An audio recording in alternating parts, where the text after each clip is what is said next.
Baik, terima kasih. Jelas, Pak.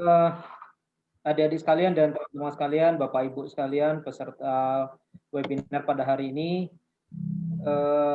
senang sekali saya bisa hadir di antara adik-adik sekalian, meskipun dalam suasana daring, tapi saya berharap forum ini bisa bermanfaat buat kita semua, sembari kita sambil belajar bersama, dan saya berharap dari sini nanti akan ada follow up kegiatan yang memiliki impact positif bagi kemajuan adik-adik kita semua dan khususnya dan umumnya masyarakat Bima pada umumnya.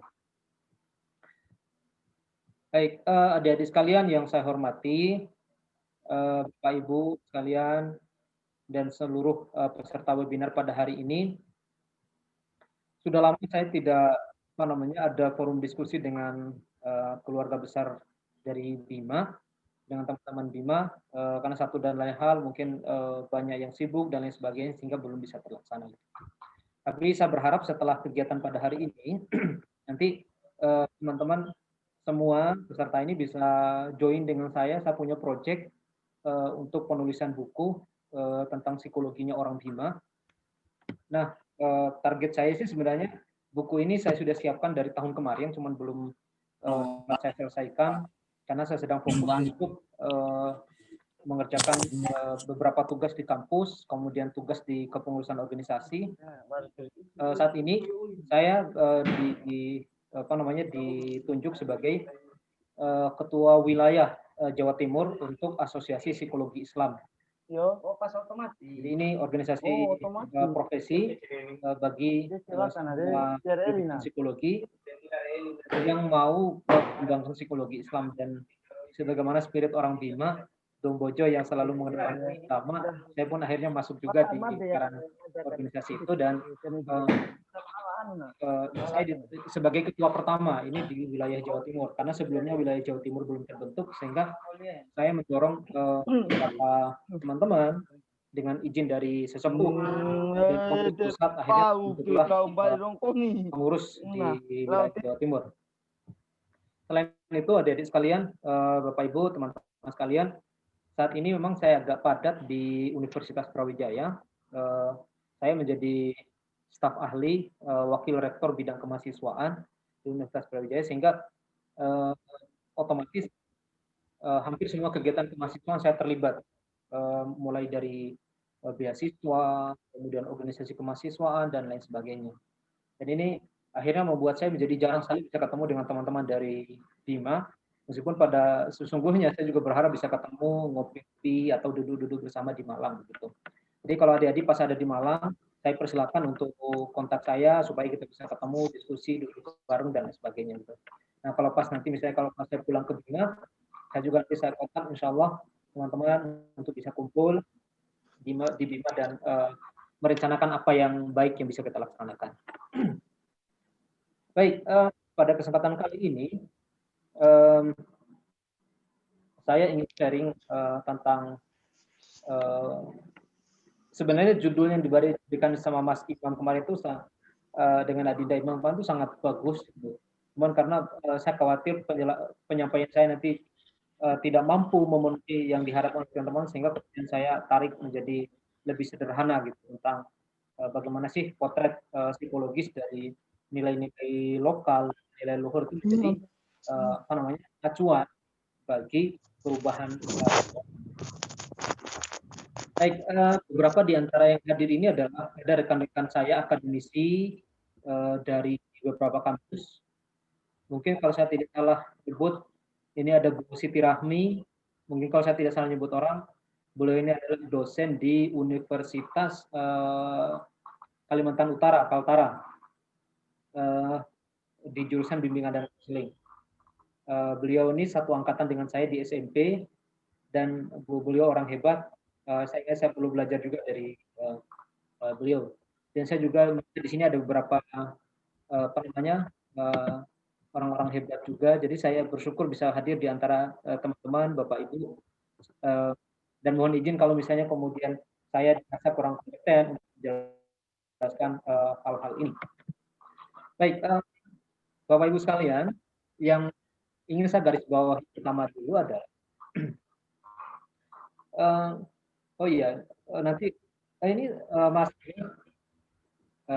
Imam, ini rata-rata pesertanya apakah mahasiswa di Malang atau mahasiswa di Malang atau bagaimana ini? Ada datanya Pak? Nah, untuk kondisi sekarang ada yang masih di Malang, ada yang sudah di kampung halaman. Begitu ya Anda. Mahasiswa. Oke, baik. Mahasiswa, baik. Dan beberapa komunitas. Ini baik, terima kasih banyak sudah berkenan hadir. Ini ada kakanda saya ini, Bang Fatoni. Assalamualaikum, Bang. Nanti siap Bang Fatoni, terima kasih banyak. Adik-adik sekalian, biar saya tidak terlalu, jadi saya ingin perkenalkan dulu Bang Fatoni ini adalah kakak keluar di atas saya, senior banget, jauh di atas Bang saya, dan beliau sekarang jadi orang hebat di Dinas Perhubungan. Kalau tidak salah beliau ini sebagai kepala pelabuhan di Papua.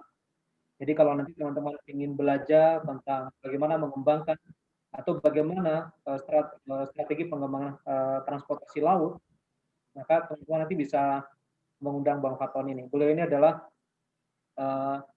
salah satu dari auditor internal di Departemen Perhubungan. Jadi beliau ini orang hebat ini teman-teman.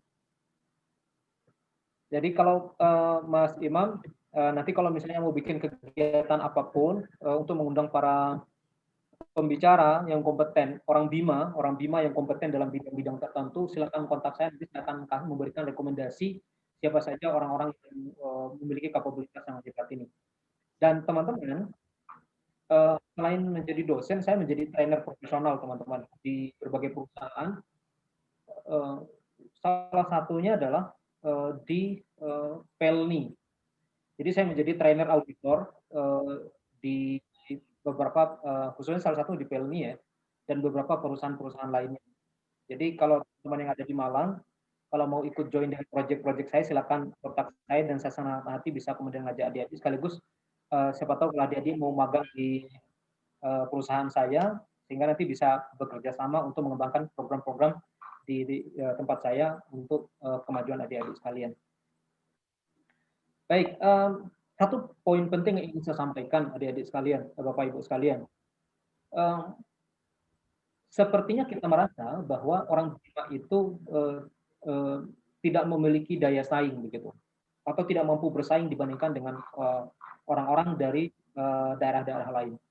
Tapi pengalaman profesional saya, adik-adik sekalian, itu membuktikan bahwa sebenarnya mau lahir dimanapun orang, mereka semua memiliki kapasitas, kapabilitas, potensi, dan peluang untuk menjadi yang terbaik dalam bidangnya masing-masing. Asalkan itu ditekuni dengan baik. Nah, jebakan umum adik-adik sekalian, yang sering terjadi pada diri kita itu adalah kita terlalu fokus pada proses politik dibandingkan dengan mendalami proses profesional. Saya paham betul bahwa salah satu aspek dorongan kekuatan yang luar biasa besar dari masyarakat Bima itu adalah terlibat dalam proses politik, meskipun itu penting. Tapi sekali lagi memasuki dunia politik tanpa landasan kemampuan yang baik, kematangan profesional yang baik, dan pengalaman organisasi sebelumnya itu sebenarnya bunuh diri dan tidak bisa mengembangkan diri. Bunuh diri bukan berarti kita tidak bisa berkembang, bukan. Tetapi lebih pada kita menjadi kita menjadi tidak bisa secara fleksibel mengembangkan diri teman-teman sekalian. Jadi ini yang kecenderungan umum. Meskipun kalau orang Bima itu misalnya kalau udah terjun dalam politik dan fokus pada bidang itu, insya Allah memiliki peluang yang luar biasa untuk berkembang di bidang itu. Jadi sekali lagi teman-teman, ini ada banyak peluang dan kesempatan yang luar biasa. Jadi kalau saya bisa misalnya menyebutkan ini Bang Fatoni adalah salah satu contoh bagi kami yang kecil pada saat itu. Beliau dengan pengalamannya kemudian akhirnya menjadi orang hebat juga di bidang profesinya. Asalkan mau tekun dan konsen pada bidang apa yang mau kita dalami. Nah, itu yang pertama. Yang kedua, ada yang menarik adik-adik sekalian. Saya pernah menulis tentang paper majalah Bodahu ini ketika saya masih S1. Dan dosen saya menganggap bahwa ini adalah perspektif tulisan anak S1 yang sangat bagus untuk dikaji lebih mendalam gitu. Dikaji lebih mendalam dalam arti sebenarnya kita bisa melahirkan banyak tulisan dari itu semua, teman-teman sekalian, Bapak Ibu sekalian. Nah, oleh karena itu pada hari ini nanti saya juga memberikan tantangan buat teman-teman, siapa yang mau join dengan saya, ayo ikut proyek saya mau siapa tahu di tahun ini bisa kita terbitkan buku tentang antologi tulisan nilai-nilai kearifan lokal budaya Bima dalam kalimat majalah Bodahu itu sebagai sebuah adagium profesional dan yang bisa kita terapkan dalam berbagai hal gitu, teman-teman sekalian. Oke, karena bidang saya psikologi, saya pure psikologi, penjelasan dari perspektif psikologi dan apa yang kemudian bisa kita kaji dari aspek ini.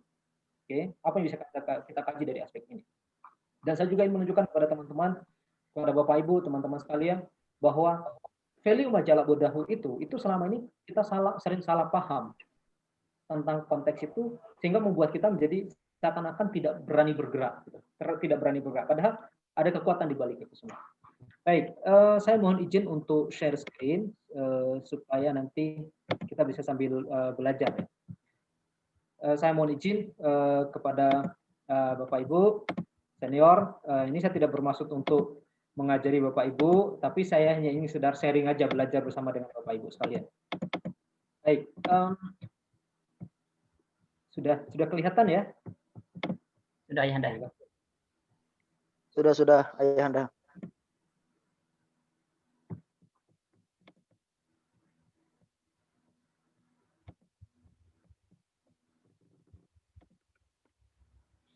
Baik. Nanti teman-teman bisa membaca ya. Saya sudah di kita itu, di orang Bima itu kan kita punya buku ya, yang ditulis oleh para sesepuh kita dulu di Kerajaan Kesultanan Bima itu buku namanya Bo. Mungkin teman-teman pernah dengar ya, kitab Bo, yang itu adalah buku tentang menjelaskan struktur kesultanan, lalu kemudian value-value dalam kesultanan dan kedaerahan, lalu berkaitan dengan proses ekonomi pada saat itu. Nah, saya sudah baca buku itu, ditulis kembali oleh seorang peneliti antropologi dari Jerman, namanya Henry Chamberlain. Bukunya tebal, dan itu kalau dibaca itu bagus sekali. Artinya kita bisa menggali kembali perspektif kearifan lokal kita dulu, bahwa Kesultanan Bima itu bukan kesultanan yang terbelakang. Kesultanan Bima adalah kesultanan yang sudah matang dengan tata aturan dan administratif kesultanan yang ada jauh sebelum kemerdekaan Indonesia. Bahkan pada saat Kesultanan Bima bergabung ke dalam negara Republik Indonesia pada saat itu, negara Kesatuan Republik Indonesia, sebenarnya di Bima sudah punya struktur hukum, struktur sosial yang sudah tertata begitu. Ini menandakan bahwa kalau masyarakat sudah memiliki itu semua, itu berarti masyarakat itu sudah memiliki civilization atau peradaban. Dan hanya sayangnya memang peradaban itu tidak kita gali lagi secara perlahan begitu. Nah, teman-teman sekalian, konteks majalah Bodahu ini ada banyak perspektif ya, tapi asumsi saya yang paling besar adalah majalah Bodahu ini diambil dari value kesultanan, value kehidupan pada saat itu, yang dimana Kesultanan Bima menjadikan Islam itu sebagai agama kesultanan. Ya, di dalam hadis itu disebutkan bahwa malu itu adalah sebagian dari iman. Ya, maka ketika ada istilah majalah Bodahu itu berarti itu frase singkat, tapi untuk dilanjutkan dengan kalimat yang lain gitu. Jangan sampai kemudian kalau dikaji gitu dari aspek psikologi, majalah Bodahu, takut dan malu itu membuat orang menjadi tidak berani bertindak, tidak kreatif, tidak inovatif dan lain sebagainya gitu. Oke. Itu ya kalau dipahami secara letterlek. Tetapi kalau kita pahami secara konten lebih mendalam, teman-teman sekalian, Bapak Ibu sekalian, majalah Bodahu itu adalah sebuah kalimat awal dari sebuah tindakan. Contoh misalnya begini, malu dan takutlah kalau melakukan sesuatu yang tidak benar. Malu dan takutlah kalau kamu melaksanakan sesuatu tanpa persiapan. Malu dan takutlah kalau kamu melakukan sesuatu tanpa pertimbangan. Malu dan takutlah kalau kamu tidak punya misalnya visi, punya mimpi yang besar dalam kehidupanmu dan seterusnya begitu. Jadi kalau melihat dari perspektif itu, Bapak Ibu sekalian, teman-teman sekalian, maka kita akan ini menjadikan spirit buat kita untuk berani bertindak, berani mencoba, tapi beraninya tidak asal-asalan, berani dilandaskan oleh kesiapan dan kemauan yang jelas. Jadi ibarat kata kita menjadi orang yang punya prinsip, punya landasan, punya value, punya dasar dalam melakukan sesuatu. Karena kita tidak ingin melakukan sesuatu 2 kali, tapi kita tidak punya landasannya. Baik. Nah, apa yang menarik teman-teman sekalian, Bapak Ibu sekalian? Maka saya rangkum menjadi 4 poin ini yang mau saya sampaikan di dalam materi ini. Gimana kita ingin mencoba eksplorasi, nanti saya jelaskan secara cepat saja supaya nanti kita bisa belajar bersama. Kenapa kok kita hidup ini tidak mungkin tanpa ada value gitu. Maka ini nanti saya akan mengkaji sedikit tentang apa itu nilai dasar. Lalu kemudian lapisan perubahan individu. Nah, saya khawatir jangankan bicara filosofi majalah Bodahu gitu ya, tapi kita sampai tidak sadar bagaimana menarik value filosofi majalah Bodahu itu sebagai ke dalam lapisan perubahan individu kita, sehingga kita menjadi tidak tahu arah perubahan kita kemana. Saya percaya betul teman-teman sekalian, Bapak Ibu sekalian, bahwa apa yang saya capai sampai dengan hari ini, ya, apa yang saya capai sampai dengan hari ini, dengan segala proses profesional yang saya alami selama ini, tidak mungkin sampai di sini kalau kemudian tidak dilandasi oleh value yang sangat luhur ini, yaitu majalah Bodahu itu. Dan kalimat itulah yang selalu diingatkan oleh orang tua saya dulu ketika saya keluar dari Bima dan mencoba merantau mencari ilmu di tempat lain dan berusaha untuk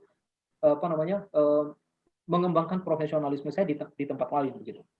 Kemudian yang kedua, yang ketiga, saya ingin menggugah teman-teman, masihkah nilai-nilai majalah Bodahu ini menjadi landasan perilaku kita? Jangan-jangan itu hanya menjadi semboyan saja, tapi kemudian tidak ada artinya apapun bagi kehidupan kita. Kemudian yang keempat, lalu bagaimana tanggung jawab kita? Nah, inilah yang akan saya ingin berikan challenge kepada teman-teman, tanggung jawab kita untuk mencoba meramu kembali value itu menjadi sesuatu yang bisa kita operasionalisasikan. Saya berharap memang suatu waktu nanti kita bisa berkumpul kembali gitu teman-teman, lalu kemudian dengan perspektif kita masing-masing mencoba mengkaji ini dengan keilmuan kita masing-masing. Saya dalam perspektif orang psikologi mengkaji majalah Bodahu ini sebagai value untuk menurunkan sesuatu di dalam kajian psikologi saya. Begitu juga dengan teman-teman yang misalnya jurusan pendidikan, jurusan sosial, jurusan politik, jurusan apapun itu, kita bisa mengambil ini sebagai value-nya. Dan saya berharap, saya bermimpi betul teman-teman sekalian, dalam waktu 2 tahun, 3 tahun ke depan, akan ada buku-buku, karya-karya tulis yang bernafaskan pada value majalah Bodahu ini, teman-teman sekalian. Dan kalau kita lihat lagi, ini baru perspektif majalah Bodahu ya, nanti belum lagi kalau bicara perspektif Gosuwaru dalam perspektif kepemimpinan. Itu kalau diteliti, itu sangat bagus sekali, sangat bagus sekali. Hanya memang saya akui saya punya keterbatasan tenaga, energi, ilmu untuk mengkaji itu semua menjadi sesuatu yang utuh gitu. Maka butuh kita semua untuk bekerja sama dalam mencoba menurunkan kembali, melandingkan kembali atau mereaktualisasi, merevitalisasi dari value-value ini. Baik, saya ingin mulai dengan ini kalimat yang selalu sampaikan di dalam setiap training saya, Bapak Ibu sekalian. There is no zero state because we have many states. Tidak ada kita berangkat dari ruang kosong. Karena kita selalu berada pada ruang-ruang yang tidak kosong. Because we have many states. Saya yakin ketika adik-adik, teman-teman kita semua merantau keluar dari Bima, kita tidak mungkin keluar dengan tangan kosong gitu. Bahasanya orang Bima itu melalosasi ari luar, merantau. Jangan sampai ndak dimu pohon pepaya seperti pohon kepaja. Karena apa? Pepaya itu kelihatan berotot di luar tapi keropos di dalamnya gitu. Nah, ini kan bahaya. Nah, saya kira ini filosofi yang luar biasa. Bagaimana masyarakat kita, orang-orang di daerah kita melihat pohon saja itu bisa menjadi value gitu. Nah, ini menarik menurut saya. Dan selalu saya ngomong bahwa Jangan jadi seperti pohon pepaya, berotot kelihatan di luar, menakutkan di luar, tapi keropos di dalam. Nah, bagaimana mengisi inilah yang kemudian terus-menerus digaungkan oleh para ketua kita, para orang tua kita, kakek nenek kita, ustadz-ustadz kita di Bima itu. Itu teman-teman sekalian. Jangan sampai kita kehilangan arah karena kita tidak bisa memahami ini dengan baik. Baik, itu yang pertama. Karena kita tidak mungkin keluar itu tanpa membawa sesuatu yang kita bawa dari ajaran-ajaran yang kita dapatkan pada saat kita kecil. Dan bagi orang Bima, ajaran pertama yang diajarkan oleh orang tua kita adalah agama. Karena kita menyadari betul bahwa agamalah yang menjadi patokan bagi setiap aspek kehidupan kita. Begitu seseorang keluar dari agama, maka dia tidak bisa menjalani kehidupan dengan baik dan benar. Sekali lagi, tidak bisa menjalani kehidupan yang baik dan benar. Ya, oke. Makanya kadang-kadang kenapa orang Bima itu menjadi sangat keras kalau sudah bicara agama, menjadi sangat fanatik kalau sudah bicara agama, karena ada fondasi dasarnya, itu apa? Ulil haqqu walau kana muran, gitu. Sampaikanlah kebenaran itu walau menyakitkan. Itu standar maksimumnya. Tapi kalau ada cara halus untuk menyampaikannya, maka kita kasih pendekatan itu, gitu. Itu teman-teman sekalian. Baik. Dalam kehidupan kita, mungkin dulu kita pernah belajar yang namanya pepatah, di mana bumi dipijak, di situ langit dijunjung. Ini artinya apa? Pepatah ini menandakan bahwa di setiap tempat itu selalu ada nilai dasar bagi kehidupan. Dan ketika kita melanggar nilai dasar itu akan membuat kita menjadi orang-orang yang terbelakang, orang yang bermasalah, baik bagi diri kita sendiri maupun bagi lingkungan masyarakat atau bagi orang lain. Baik, bagaimana potret itu, Bapak Ibu sekalian, teman-teman sekalian? Mungkin teman-teman kalau Bapak Ibu melihat kurva yang saya tampilkan di dalam layar ini, nilai dasar itu apa sih? Nilai dasar itu adalah nilai standar, yaitu seperti garis mendatar dan garis horizontal ini, sumbu X dan sumbu Y. Ya, itu adalah garis standar. Ketika kita berada di bawah garis standar, berarti kita tidak memenuhi nilai dasar. Dan begitu kita berada di atas nilai standar, itu berarti kita telah mampu mengimplementasikan nilai-nilai itu menjadi sesuatu yang positif dalam kehidupan kita. Prinsipnya tadi itu, kalau kita memegang nilai dasar dalam kehidupan kita, maka kita akan bisa mendapatkan kehidupan yang baik dari perspektif apapun, benar sesuai dengan norma, dan kita mampu membawa kemanfaatan dan kemaslahatan bagi kehidupan ini. Nah, ini secara teorinya. Bagaimana di lapangan? Nah, ini yang miris sekali, teman-teman sekalian. Saya cukup sedih. 1 minggu yang lalu saya dapat kiriman video bagaimana anak-anak di kecamatan Madapanggang kalau nggak salah itu, anak-anak SMP berkelahi dengan demikian rupanya, yang lain malah melihat, menonton, dan mengadu gitu. Oke, saya sadar betul dulu ketika SMP pun mungkin saya juga pernah berkelahi itu, tapi saya juga pikir saya nggak ada dulu tuh saya kemudian diadu oleh orang lain begitu. Tapi kenapa kok itu menjadi sesuatu yang hal biasa, bahkan dikipas-kipasin, dipanas-panasin, sehingga kemudian kita menjadi mudah terprovokasi. Baik. Nah, saya yakin kok kita warga Bima itu, orang-orang Bima itu bukan tipikal orang yang mudah terprovokasi gitu. Selama kita memiliki pemahaman yang cukup baik. Oke. Nah, nilai standar itu apa? Nilai standar adalah referensi dalam menentukan kehidupan yang baik. Nanti kita lihat bagaimana sumbernya itu gitu. Dalam setiap aspek kehidupan selalu ada nilai dasar. Nah, apa nilai dasar? Inilah teman-teman sekalian, majalah Odahu inilah yang kemudian saya definisikan sebagai nilai standar. Sebagai contoh begini. Oke. Anggap saja begini, kita menutup mata bahwa kita tidak punya nilai apapun dalam kehidupan ini menjadi referensi dalam kehidupan kita. Kita tidak punya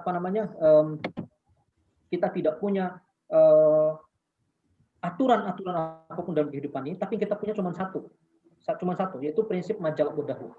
Kalau itu dijadikan sebagai fondasi bagi setiap kita, teman-teman sekalian, untuk berperilaku, untuk bertindak, untuk melakukan sesuatu, maka jadilah majalah Odahu ini sebagai sebuah kekuatan, power, sebagai energi tambahan buat kita untuk menjadi lebih baik. Nah, yang saya khawatirkan, teman-teman sekalian, Bapak Ibu sekalian, yang saya khawatirkan adalah ketika kita tidak lagi bisa menjadikan majalah Odahu ini sebagai nilai dasar, Yang saya khawatir kita akan tercerabut dari kehidupan kita. Bayangkan begini, saya kadang-kadang berpikir begini teman-teman sekalian, kenapa Fuomangge, ya, pohon asam itu jauh lebih kokoh dibandingkan dengan pohon yang lain gitu. Ya, saya coba memvisualisasikan karena apa? Karena pohon asam ini, Fuomangge ini, itu akarnya itu sangat masuk ke dalam, kemudian dia punya daya jangkauannya yang luas. Nah, inilah yang buat dia menjadi kokoh gitu.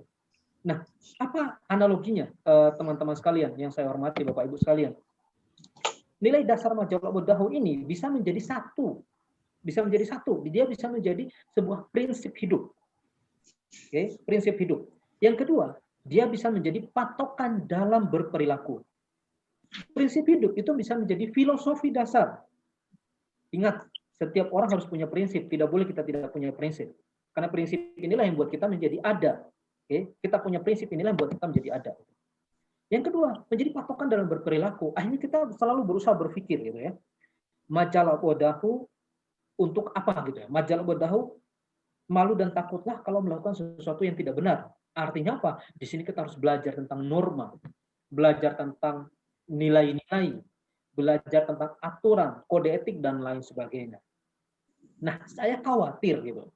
Yang saya khawatirkan adalah kenapa masyarakat kita menjadi susah diatur, tidak mau mendengarkan orang tua, tercerabut dari kehidupan sosial yang baik, itu karena prinsip ini sudah mulai ditinggalkan. Dan tidak ada orang-orang, agen-agen sosial yang mendorong itu untuk diterapkan dalam kehidupan. Gitu. Saya tidak tahu orang tua kita sekarang seperti apa ya, tapi saya masih ingat kalau saya pulang itu selalu kakek dan nenek saya gitu ya, almarhum saya itu masih ngomong majalah Dahu nggak dirasa dou, majalah Dahu tior kurarawi. Nah itu seperti menjadi pengingat, alarm buat saya bahwa ada aturan yang harus saya patuhi dalam kehidupan ini, sehingga kita menjadi orang baik dan orang yang membawa kebaikan, ya, orang baik dan membawa kebaikan. Oke.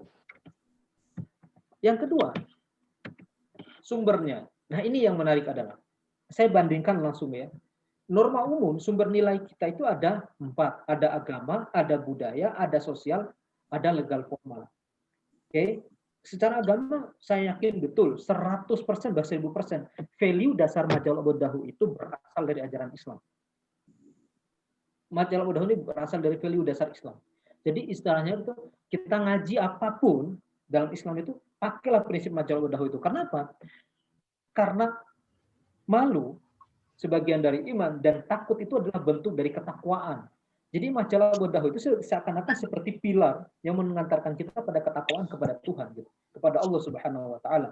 Dan tentu saja kalau ini kita perhatikan, tentu saja ini akan membawa kebaikan bagi kehidupan kita.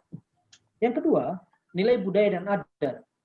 Majalah Dahu ini saya belum bisa menemukan ya teman-teman sekalian, Bapak Ibu sekalian, majalah Dahu itu apakah sudah ada sebelum Islam menjadi agama di Kesultanan Bima, ataukah ini searah dengan searah dengan lahirnya Kesultanan Bima sebagai Kesultanan Islam, lalu muncul prinsip majalah Dahu ini. Tapi apapun itu, Bapak Ibu sekalian, teman-teman sekalian, prinsip majalah Dahu mau dilihat dari perspektif nilai luhur orang Bima, Dombojo, dengan prinsip nilai orang Islam, tentu saja tidak bisa dipisahkan. Dari itu mungkin saya berasumsi gitu. Kenapa di dalam logo bendera Kesultanan Bima itu adalah Garuda berkepala 2? Itu sama seperti dibagi masyarakat Minang itu adalah adat besan di syarak besan di agama gitu. Oke? Bahwa adat dan agama itu tidak bisa dipisahkan bagi orang Bima dan itu menjadi satu kesatuan bagi dalam menjadi prinsip kehidupan bagi masyarakat Bima pada umumnya. Nah, yang ketiga, nilai norma sosial dan susila. Nah, ini menjadi ruh bagi kehidupan kita. Dan saya yakin sekali lagi saya sampaikan bahwa inilah yang menjadi spirit ajaran Islam dalam kehidupan sosial kita. Ini yang menjadi pertanyaan selanjutnya adalah apakah value majalah Dahu ini sudah punya perda yang untuk menjadi landasan dalam memperkokoh implementasi nilai kearifan lokal itu. Bisa begini, harus ada perda tentang penguatan nilai-nilai majalah wadahu dalam kehidupan. Maka pengajaran di pendidikan bagi teman-teman Bapak Ibu yang mengajar di sekolah, mestinya majalah wadahu itu menjadi sebuah mata pelajaran yang menjelaskan tentang value dasar keluhuran bagi masyarakat Bima dan seterusnya begitu. Bagi orang yang bekerja misalnya di kantor gitu, maka majalah wadahu harus diturunkan menjadi prinsip kode etik di dalam organisasi, di dinas-dinas, di perusahaan dan lain sebagainya yang ada di masyarakat Bima. Saya besar harapan sekali teman-teman sekalian.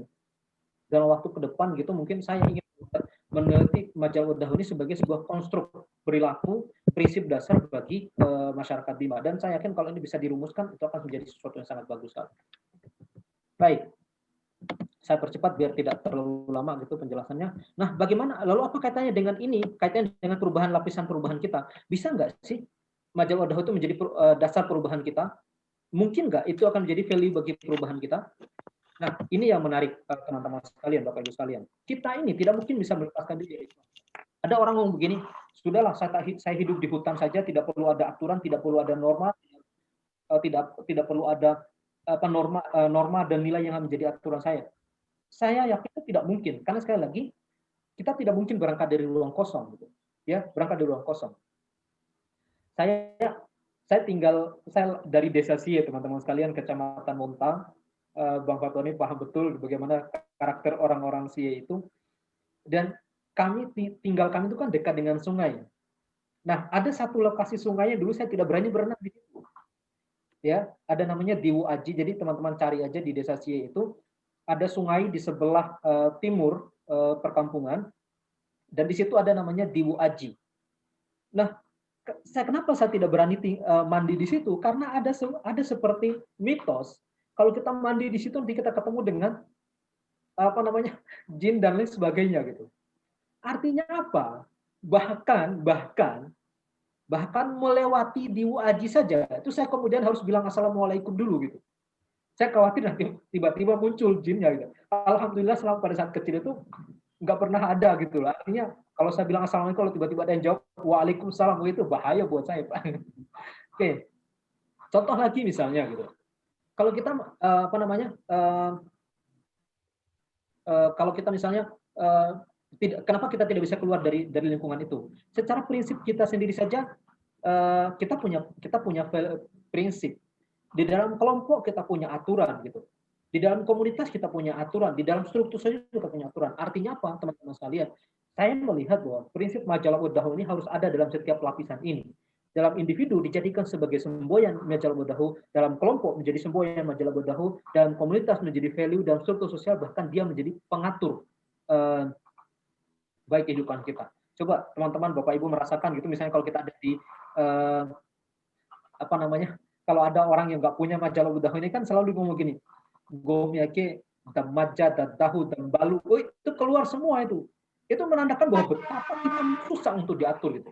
Dan kalau ini muncul damaja dadahu dan balu dan segala macam itu menandakan bahwa kita ini menjadi orang yang tidak punya prinsip, value dan tidak menghormati nilai-nilai luhur ini, teman-teman sekalian. Jadi luar biasa. Sekali percayalah bahwa kalau kita memegang prinsip ini sebagai landasan dalam berperilaku, kita akan memiliki kekuatan sosial, kekuatan pribadi untuk berada dalam konteks apapun gitu. Nah, ini yang menarik. Mungkinkah majalah wadahu itu menjadi dasar dalam mengubah perilaku kita?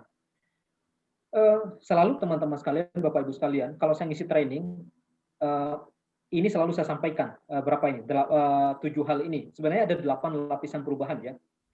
Jadi gini, kalau saya ingin mengubah kinerja orang, ya, membuat orang itu bekerja. Ini pengalaman saya training di perusahaan-perusahaan ya, training tentang kinerja, training tentang pengembangan organisasi, kepemimpinan dan lain sebagainya itu ya. Itu saya selalu berpikir bahwa kalau saya ingin merubah kinerja mereka menjadi jauh lebih baik, maka hal pertama yang harus saya rubah adalah bagaimana mengubah kebiasaannya. Dan supaya mengubah kebiasaan ini, maka harus mengubah cara dia berperilaku. Oke. Kalau saya ingin mengubah cara dia berperilaku, maka saya harus mengubah cara dia bersikap. Kalau saya ingin mengubah cara dia bersikap, maka saya harus mengubah harapan dan keyakinan dia terhadap hal itu. Dan kalau saya ingin mengubah keyakinan dan harapan, hal pertama yang harus diubah adalah pikiran. Artinya apa? Kita harus berangkat dari pikiran itu untuk bisa mengubah semua hal. Dan luar biasanya, value majalah Wadahu itu bisa masuk ke dalam pikiran kita gitu. Orang tua bisa secara berulang-ulang selalu ngomong, Ananda, majalah Wadahu ya Ananda ya, Ananda, majalah Wadahu ya, dan segala macam.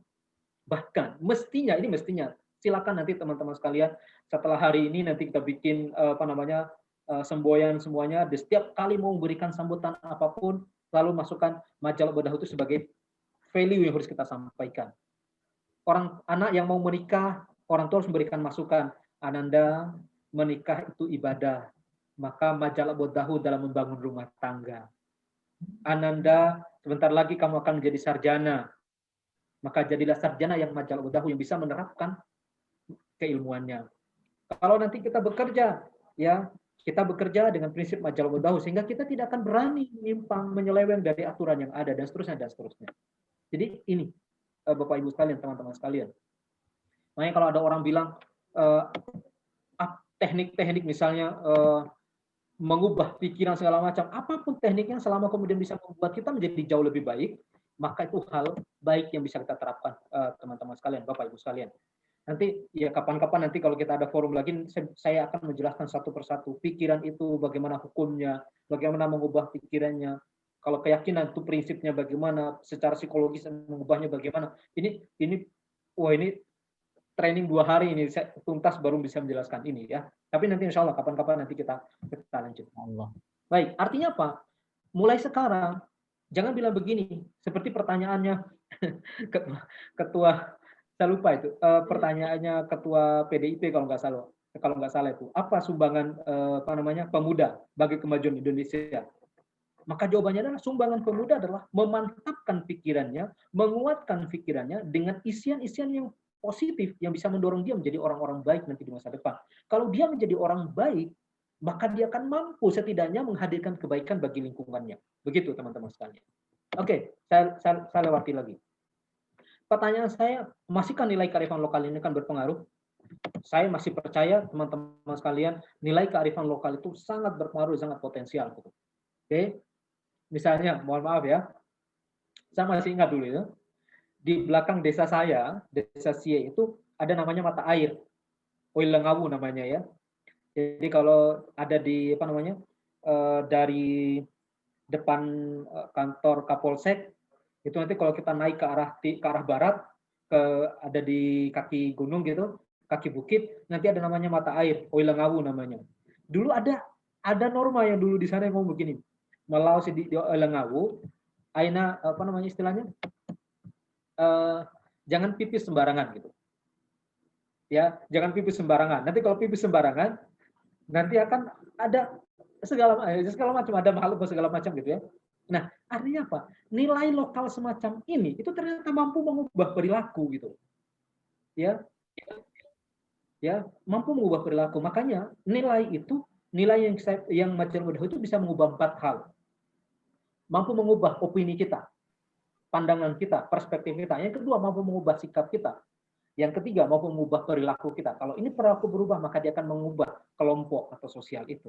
Jadi, pikiran saya ini bisa menjadi modal sosial buat kita untuk semakin merevitalisasi, mengaktualisasi nilai-nilai daerah itu sebagai nilai-nilai kearifan ini sebagai fondasi di dalam perubahan. Dan yang terakhir, bagaimana tanggung jawab kita? Menurut saya ada 3 hal fondasinya, teman-teman sekalian. Melakukan pengkajian kembali. Maka please, ya, saya tidak tahu kecuali matematika ya. Matematika tidak tahu bagaimana konteksnya dikaitkan dengan majalah Wadahu gitu. Misalnya kalau teman-teman yang jurusan politik misalnya, dan mau mengkaji tentang skripsinya tentang politik, maka jadikanlah majalah Wadahu ini sebagai isu di dalam penelitiannya. Contoh misalnya penelitian politik misalnya, prinsip-prinsip politik majalah Wadahu sebagai referensi dalam berperilaku politik, misalnya begitu. Bagi Anda yang pendidikan misalnya pendidikan sejarah gitu, sejarah Majalah Bodahu sebagai filosofi atau nilai kearifan lokal bagi masyarakat Bima dan seterusnya. Saya kira ini semua bisa dikaji. Lalu yang kedua, apa yang bisa kita lakukan? Merumuskan tindakan. Saya kira jangan ngomong begini, kita tidak bisa mengubah masyarakat kita dengan hanya Majalah Bodahu. Tentu semboyan tidak bisa mengubah, tetapi tindakan yang lahir dari semboyan itu mampu mengubah apapun.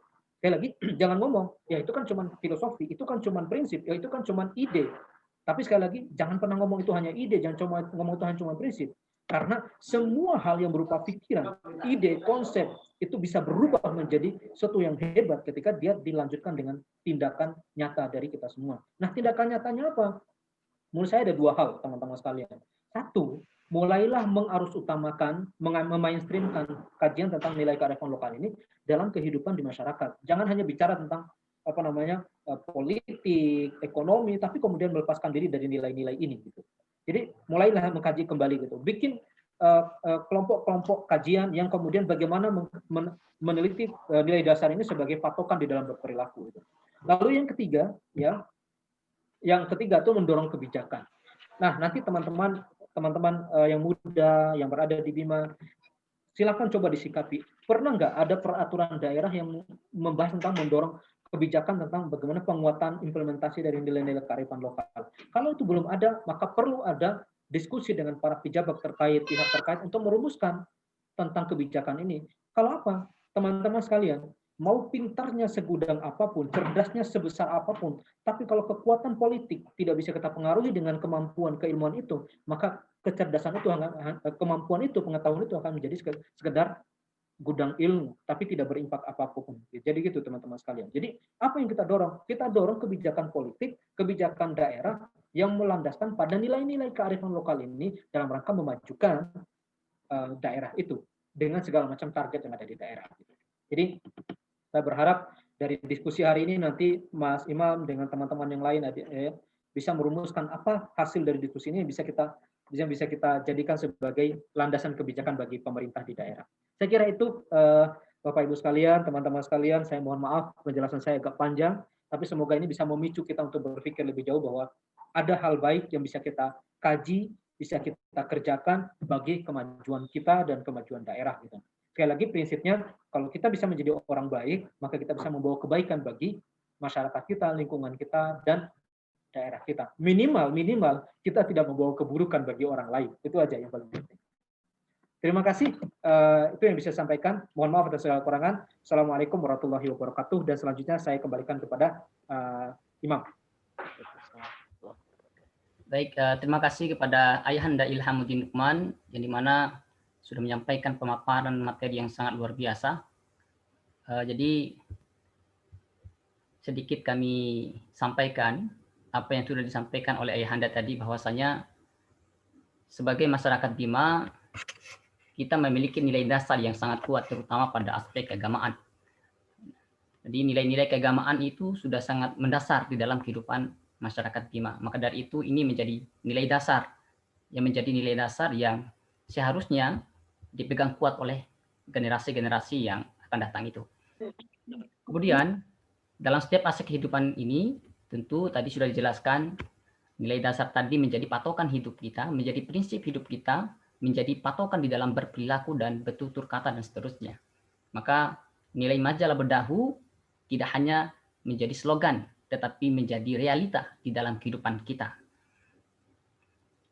Dan yang terakhir yang menjadi poin penting apa yang telah disampaikan oleh Ayahanda tadi adalah bahwa jangan pernah kita meremehkan, ya, jangan sampai kita meremehkan nilai-nilai filosofi yang memang itu ada di dalam Majalah Bodahu.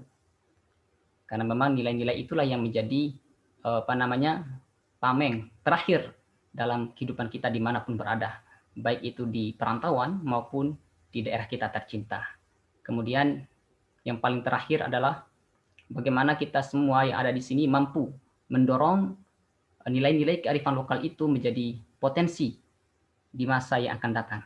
Tidak hanya terlepas pada diri kita pribadi, tetapi kepada orang lain di luar kita.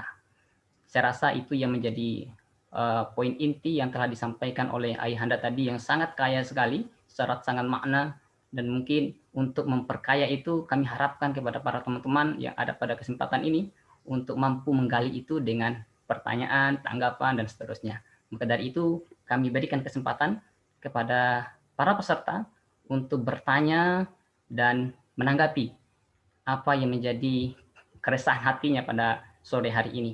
Kami berikan kesempatan untuk yang pertama 2 orang, baik itu pertanyaan maupun tanggapan. Silakan, kami berikan kesempatan.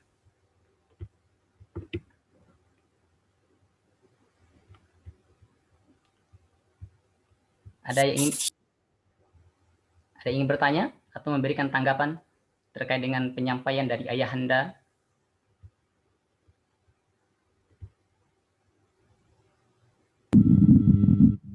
Saya, Kak.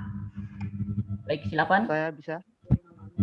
Terima Baik, kasih. silakan untuk Adinda Irianti terlebih dahulu. Ya, terima kasih atas kesempatannya. Dari paparan tadi, kita dapat mengetahui bahwa penting sekali untuk kita ya untuk menerapkan nilai dasar, yaitu Majah Labu Dahu. Tapi tidak menutup kemungkinan bahwa dalam penerapannya kita akan find the obstacles. Kita akan menghadapi tantangan-tantangan dalam menerapkan prinsip ini. Yang menjadi pertanyaan saya, ketika tantangan itu datang, bagaimana cara kita mengatasinya? Apakah tantangannya juga dalam bentuknya macam-macam atau bagaimana? Soalnya mesti kita akan kehilangan dalam menerapkan prinsip itu. Jadi gimana sih caranya kita untuk mengatasi hal itu kalau misal tantangan ini mulai datang? Apa bisa dipahami, moderator? Terima kasih. Baik. Ada pertanyaan yang lain? Saya moderator. Baik, Saudara Muhammad Badiuzaman, kami persilakan. Oke, baik. Bismillahirrahmanirrahim. Assalamualaikum warahmatullahi wabarakatuh. Waalaikumsalam. Baik, terima kasih atas kesempatan yang telah diberikan oleh moderator kepada saya. Salam kenal, saya Muhammad Badiuzaman, mahasiswa Universitas Islam Negeri Alauddin Makassar.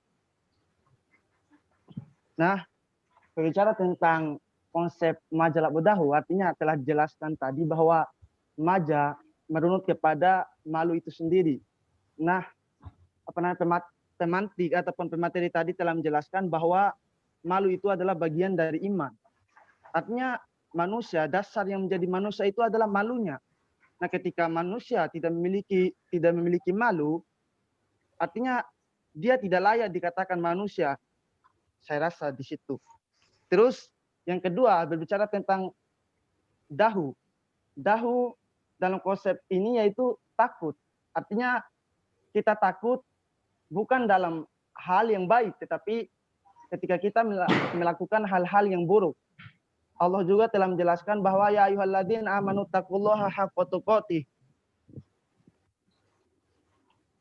Wahai orang-orang yang beriman, bertakwalah kepada Allah atau takutlah kepada Allah dengan sebenar-benarnya takut. Nah, saya juga ingin mengatakan di sini bahwa ada 4 aspek yang ditunjukkan oleh Majah Labu Dahu ini. Yang pertama, bagaimana manusia itu berpengaruh tentang dirinya. Artinya konsep Majah Labu Dahu ketika tertanam dalam diri, artinya sebagai tameng seseorang dalam menghadapi setiap persoalan ataupun hal-hal yang berkaitan dengan kehidupannya.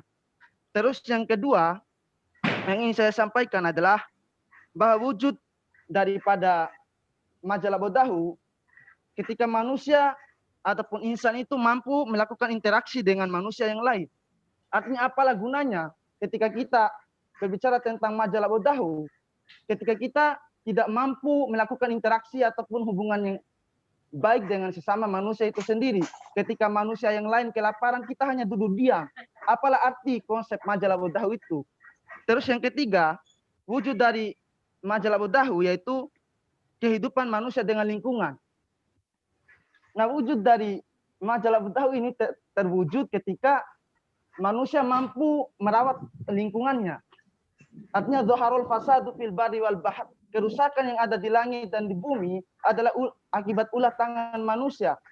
Dan apalah gunanya kita mengkaji tentang majalah Budawi ketika kita tidak mampu mengaplikasikannya dalam kehidupan dengan merawat lingkungan itu.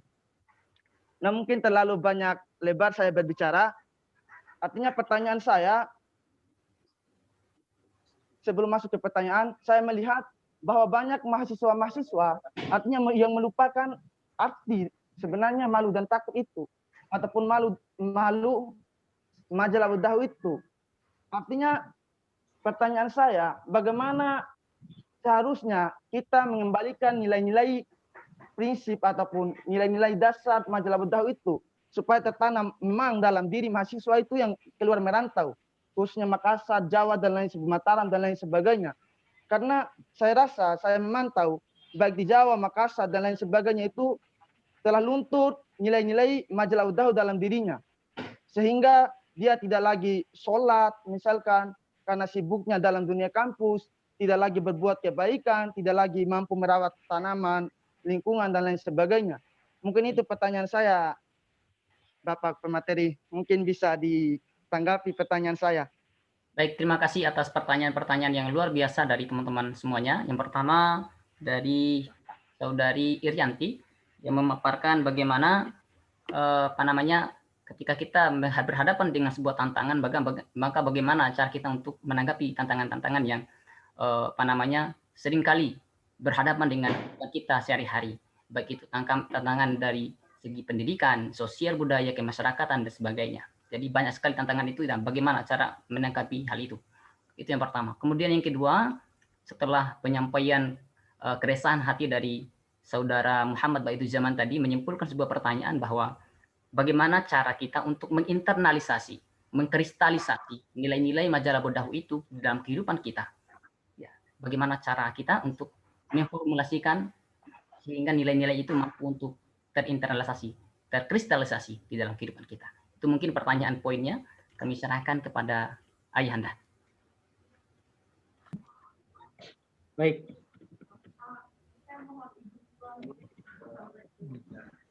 Baik, terima kasih teman-teman sekalian atas pertanyaannya. Dan oh ya, teman-teman yang ada di Indonesia Timur, ya selamat melaksanakan ibadah sholat maghrib. Dan Anda tahu ini di Bima apa sudah mulai sholat maghrib atau belum ini? Belum? Belum, Pak. Belum, Kak. Oke, jangan sampai nanti mengganggu waktu sholat maghribnya. Baik. Begini, teman-teman sekalian, pertanyaan yang bagus dari dua Mbak Irianti, Kak Irianti, sama Bang Badiuzaman tadi, menurut saya ini adalah pertanyaan yang mendasar yang perlu kita pikirkan kembali. Gitu. Nah, namun saya coba merangkumnya dengan kedua pertanyaan ini, merangkumnya dengan penjelasan yang semoga ini bisa menjawab keduanya. Gitu. Teman-teman sekalian, jangankan ngomong soal implementasi budaya, gitu, nilai, gitu.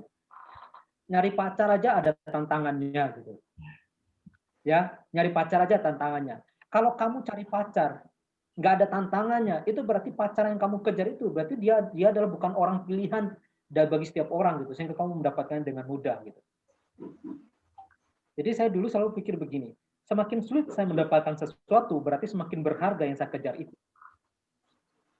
Jadi jangan merasa kepedean dulu, gitu. Wah, sekali ditembak langsung orangnya takluk gitu. Enggak, berarti kamu nggak punya tantangan untuk mendapatkan itu. Semakin tidak ada punya tantangan, berarti kita tidak semakin mengeluarkan energi ekstra untuk mendapatkan itu. Dan kalau semakin mudah mendapatkannya, semakin mudah juga untuk dilepaskan gitu. Ya, oke. Poin yang kedua gitu kan.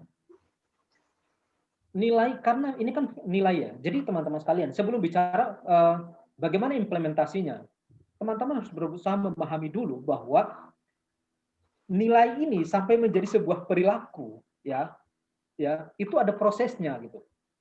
Jadi kalau selama ini kita ngomong, jangankan nilai majalah bodahu itu, nilai Islam aja tidak bisa kita praktekkan kok loh. Itu karena kita melihat nilainya, bukan pada indikator perilakunya gitu. Oke, saya kasih contoh begini. Nanti kapan-kapan gitu kita belajar gitu. Bagaimana menurunkan sebuah value menjadi sebuah indikator perilaku. Ini prosesnya panjang, sama seperti teman-teman sedang membuat alat ukur penelitian. Ada variabel, misalnya variabel kesadaran politik gitu. Nah, kesadaran politik itu belum menjadi perilaku politik begitu.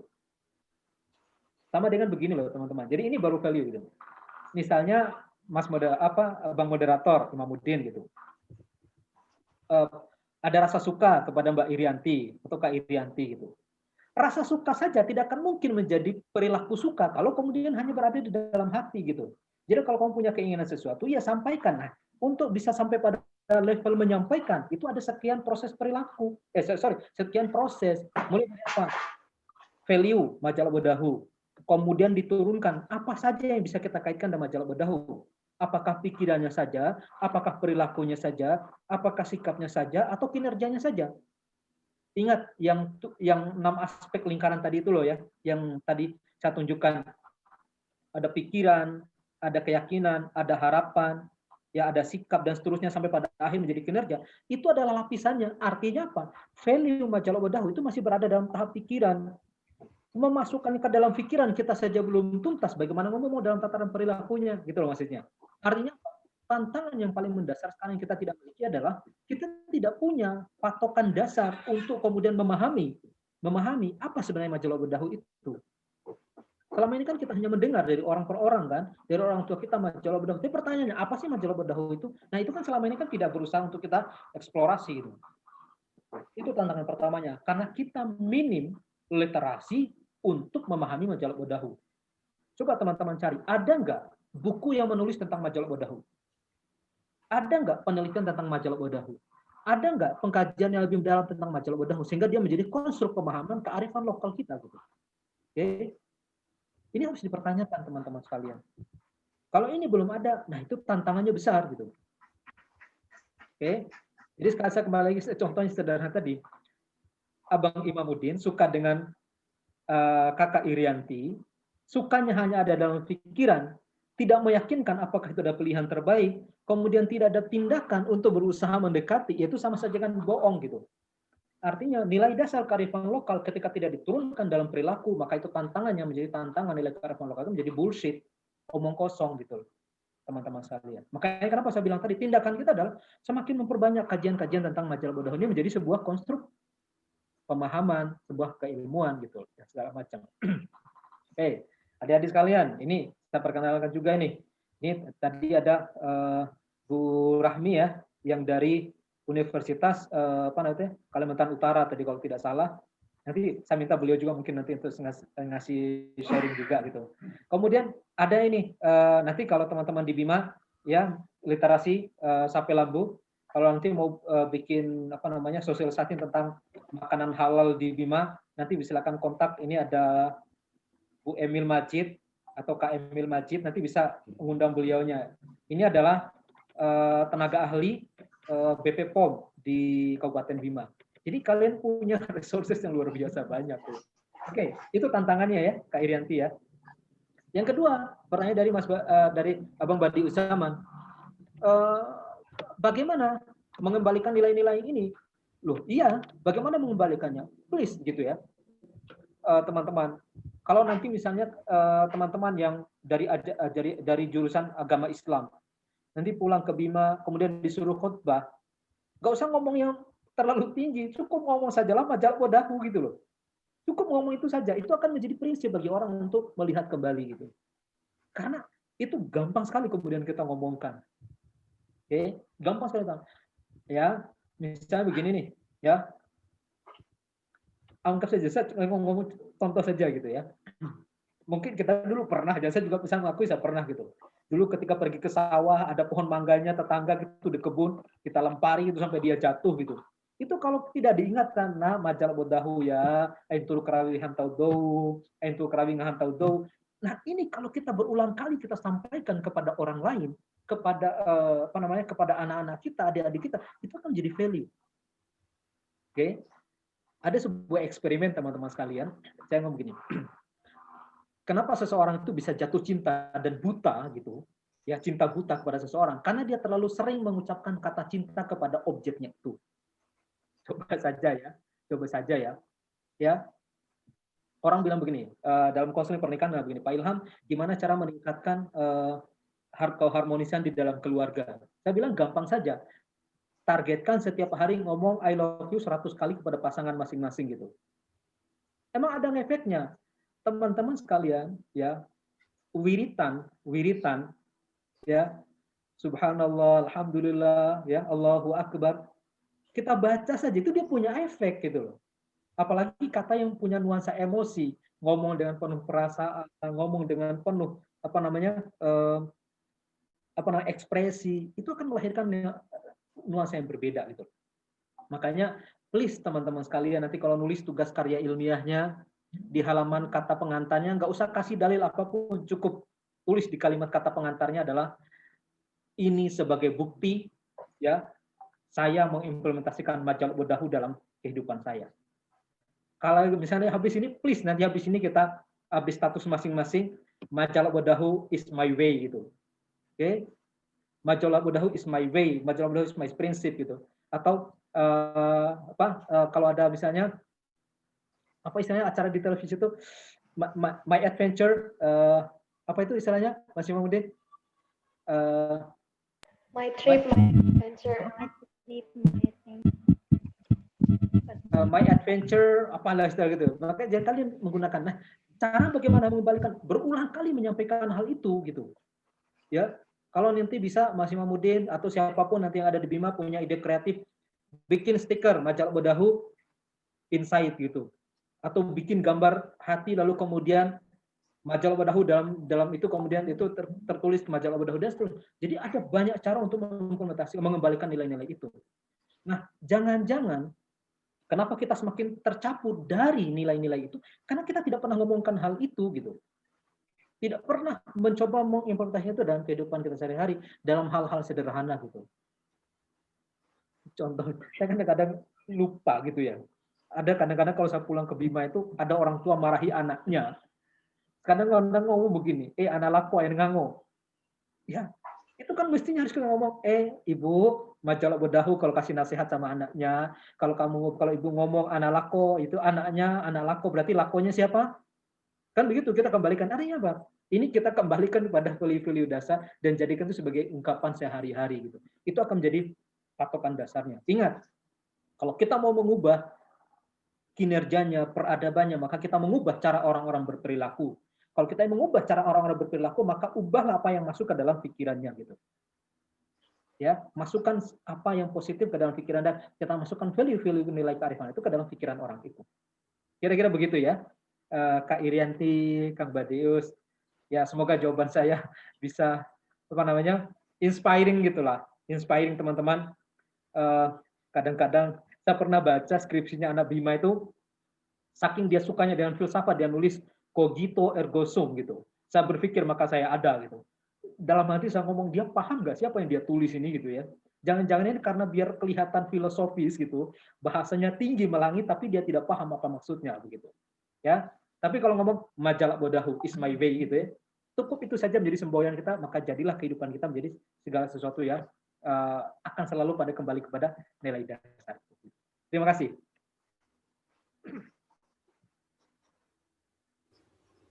Baik, terima kasih kepada Ayahanda atas jawaban yang sangat luar biasa. Kami berikan kesempatan yang kedua kepada teman-teman yang ingin bertanya atau memberikan tanggapan untuk materi kita pada hari ini. Mungkin. Oke, ada yang masuk, silakan. Ya, mungkin saya moderator. Baik, kepada Saudara Ma'ruf, kami persilakan waktu dan tempat.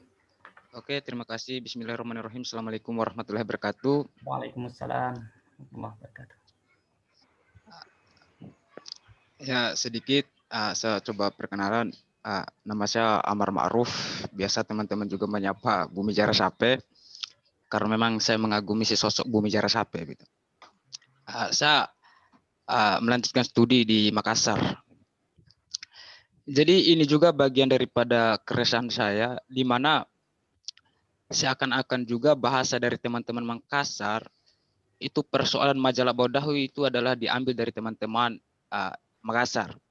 Karena hampir sama, kalau kita punya majalah Bodahu, Makassar punya Shirin Apache, yang artinya sama, malu dan takut begitu. Kalau di Bima ataupun Dompu punya Gahirawi Pahu, di sini juga punya, taruh gau begitu. Yang artinya sama, Gahirawi Pahu begitu. Ini sebelum masuk ke pertanyaan sedikit, moderator. Terus disinggung juga persoalan kitab Bo, di mana juga Henry Camberlodge itu pernah ingin translate persoalan kitab Bo, cuman hanya beberapa bulan beliau di Bima itu meninggal. Gitu. Bahkan kitab Bo yang kemudian ditulis itu masuk pada sistem kesultanan abad ke-17 awal. Gitu. Kalau saya mencoba mengutip dari beberapa tulisan, makanya saya sebenarnya ingin pertanyakan sejak kapan sih sebenarnya kata majalah Bodahu itu hadir sebenarnya. Cuma karena dibahasakan tadi secara historis tidak terlalu diketahui. Karena memang dalam beberapa buku memang membahas majalah Bodahu tapi tidak ditahu kapan. Misalkan M. Hilir Ismail dalam buku Sejarah Bima dari zaman Naka sampai zaman Kesultanan, dia hanya menyinggung persoalan majalah Bodahu itu ada sejak zaman Cuhi atau abad ke-8. Sementara dalam bukunya Abdullah Tayyib BA itu tidak dijelaskan, dia hanya menggambarkan majalah Bodahu itu dikaitkan dengan Islam al-haya wal taqwa minal iman gitu. Jadi dilanjutkan dengan Renta Balera, Kapolda Pak Ade, Kerabi Babeki gitu. Itu penerapannya. Terus dalam bukunya Abdullah Ahmad BA, dia membagi ada 4 aspek yang meliputi majalah Bodahu, yaitu Gahirawi Pahu itu, tohon peranahu surat dola bodana, tohon peranahu surat do merimpa, siaswa usuvale gitu. Itu kemudian dibagi gitu.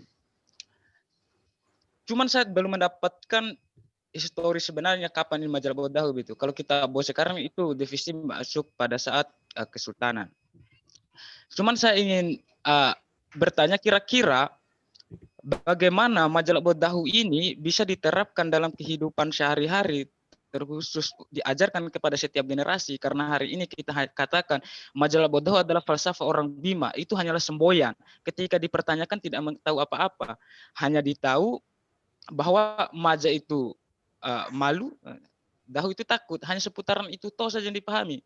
Seperti yang dibagi juga oleh Bedul Zaman tadi, itu yang coba ditawarkan oleh Bang Alan Malingi sebenarnya. Bagaimana hubungan individu dengan dirinya, individu dengan individu, individu dengan alam, meskipun ada semboyannya lagi berbicara individu dengan alam itu yang dikenal dengan ngahain ngoho itu, dan bagaimana hubungan vertikal antara manusia dengan Tuhan yang terakhir gitu. Cuman kira-kira bagaimana solusi yang kemudian harus kita hadirkan sehingga pemerintah itu memperhatikan memang local wisdom itu, sehingga bukan hanya semboyan tapi betul-betul direalisasikan dalam kehidupan, baik kehidupan sosial maupun bernegara ataupun lebih-lebih di wilayah kita orang Bima, karena nilai itu sudah sangat hilang begitu. Mungkin seperti itu Ayahanda. Mohon maaf sebelumnya saya banyak berbicara. Saya kembalikan. Bila taufik wal hidayah. Assalamualaikum warahmatullahi wabarakatuh. Assalamualaikum warahmatullahi wabarakatuh. Waalaikumsalam warahmatullahi wabarakatuh. Baik, kami berikan langsung kepada Ayahanda untuk memberikan tanggapan. Baik, mungkin ada yang mau menambahkan mungkin? Silakan, sebelum saya merespon tadi. Baik, dari teman-teman masih ada yang ingin menyampaikan paparannya sebelum ditanggapi oleh pemateri kita?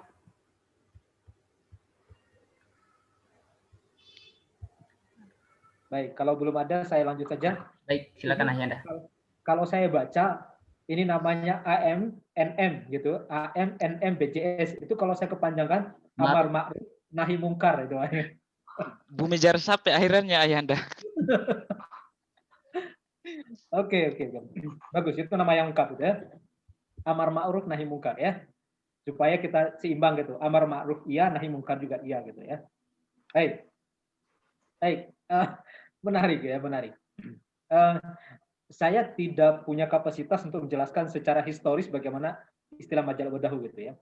Dan kalau kita perlu kaji asbabun nuzulnya juga perlu ya. Itu akan menjadi kajian menarik dan silakan teman-teman yang bidang itu mengkajinya akan sangat menarik nanti keluar hasilnya. Baik.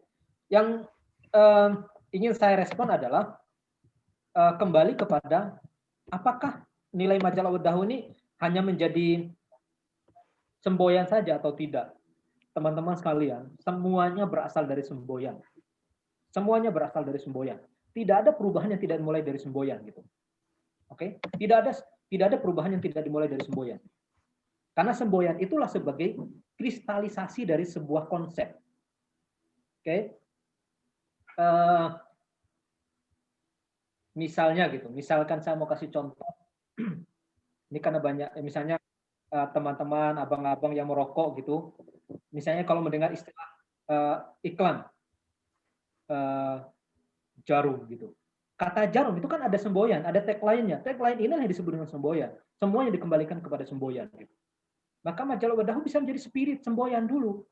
Nanti bisa diturunkan menjadi spirit dalam perilakunya.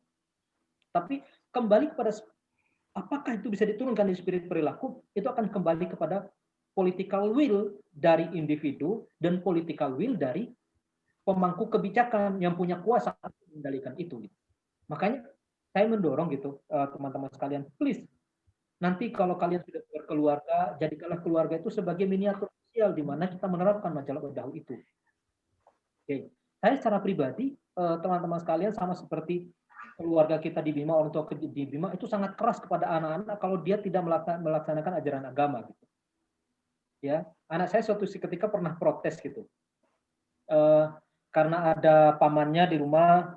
Saya ngomong sama anak saya, nak ayo segera sholat gitu.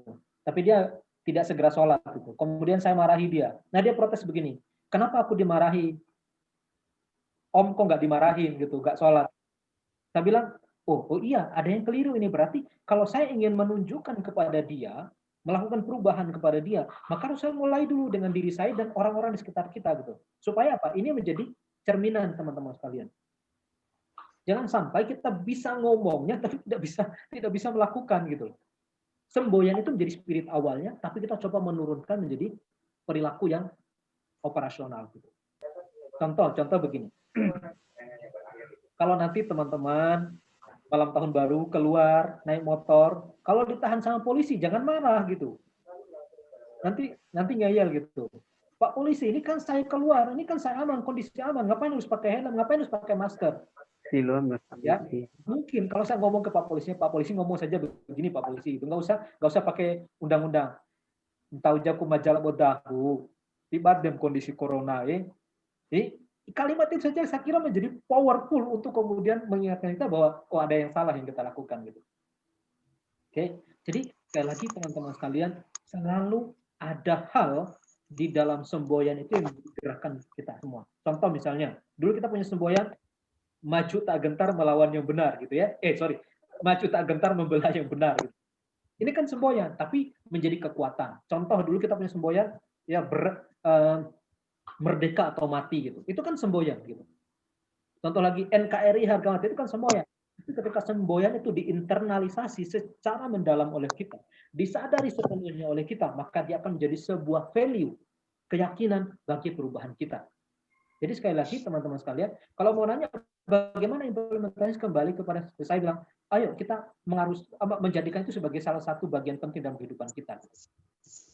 Ya contohnya si abang-abang ini kalau sudah punya pacar gitu, jangan ditinggalkan begitu saja. Majalah Wadahu, ingat prinsipnya majalah Wadahu.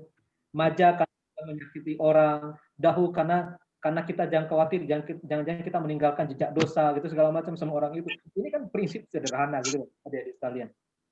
Jadi makanya nanti kalau di sini yang mau menikah, yang kakak-kakak, yang perempuan, nanti kalau punya calon suami ngomong sama calon suaminya, nggak usah pakai dalil-dalil gitu. Majalah Wadahu jadi suami yang baik gitu. Itu namanya menjadikan semboyan sebagai bagian penting dalam kehidupan kita. Saya kira itu. Oh ya, tadi ada titipan pertanyaan dari Ibu Rani. Ini ada pertanyaan dari beliau.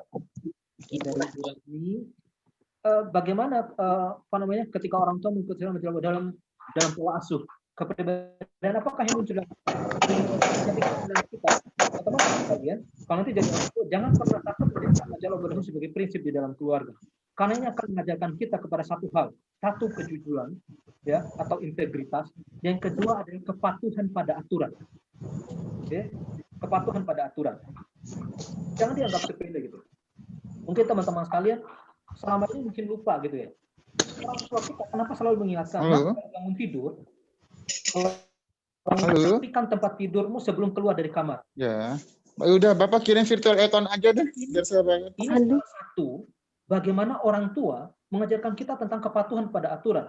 Dan majalah Wadahu ini itu kalau menurut saya itu nilai yang luar biasa mendalam bagi pembentukan karakter kita. Nah, cuma begini, nanti kalau kita ngajari anak kita dengan majalah Wadahu, lalu kalau anaknya mau lakukan sesuatu, lalu kemudian, tidak boleh, lalu kemudian anaknya menjadi tidak berani. Bapak Ibu sekalian, teman-teman sekalian, anak menjadi anak yang kurang kreatif, berani mencoba sesuatu yang baru, tidak berani melakukan hal yang baru, tidak berani mencoba prestasi baru, karena kita melarang dia tanpa alasan, gitu. Tapi kalau kita melarang seseorang dengan ada alasan yang jelas, nah, kenapa kamu nggak boleh begini? Karena akan begini, ya, atau kita punya alasan penjelasan, maka dia akan punya pemahaman. Yang susah. Nah, mohon maaf ya, teman-teman sekalian. Kadang-kadang ada kata orang tua kita tuh yang begini. Ditanya sama anaknya sesuatu, Mama, pau sindaki kain OHG, atau Mama, pau sindaki kain hanut doge, terus orang tua ngomong begini, dia ainer tele, dia pergahin yang tua ya. Nah, ini yang bahaya gitu. Anak dilarang berdebat, itu namanya membunuh kreativitas anak, membunuh kemampuan anak untuk membangun narasi berpikir. Kalau sama anaknya, ainer tele, kat dia penggain hau, bos goreng gain hau, dia ampun memberikan penjelasan, itu baru bagus gitu ya. Jadi kasih ruang buat siapapun bagi anak-anak khususnya gitu ya, untuk untuk berani menyampaikan sesuatu, dan saya kira itu bukan hal yang tabu gitu. Oke. Jadi prinsipnya adalah majalah Wadahu ketika diterapkan dengan benar, diimplementasikan dengan baik, dengan mengikuti nilai-nilai yang ada, saya kira akan jadi kekuatan buat kita untuk membangun pribadi yang baik, yang bisa beradaptasi dan bisa membawa perubahan bagi kehidupan kita. Jadi menurut saya tidak ada hambatan apapun bagi keluarga kita, bagi anak-anak kita. Justru yang kadang-kadang saya khawatir ya, kenapa anak-anak kita sekarang itu susah banget diatur? Itu karena orang tua sudah kehilangan kemampuan untuk mengatur anaknya. Jadi selama ini saya selalu ngomong, jangan selalu salahkan anak kalau anak tidak bisa disiplin. Jangan salahkan anak kalau anak tidak bisa diatur. Jangan salahkan anak tidak bisa diajak ngomong. Ya, kalau memang orang tuanya tidak punya pengetahuan, tidak punya kesadaran dalam memberikan contoh tentang majalah Wadahu kepada orang tua. Jadi semua dimulai dari orang tua. Gitu.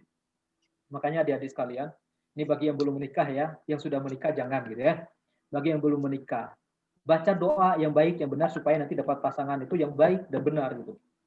Doanya apa? Gitu ya, kan dulu ya biasa ya anak-anak muda kalau dulu kami masih kecil gitu, sering cari ilmu gitu supaya menaklukkan perempuan gitu. Tapi setelah saya pahami, ya benar sih gitu.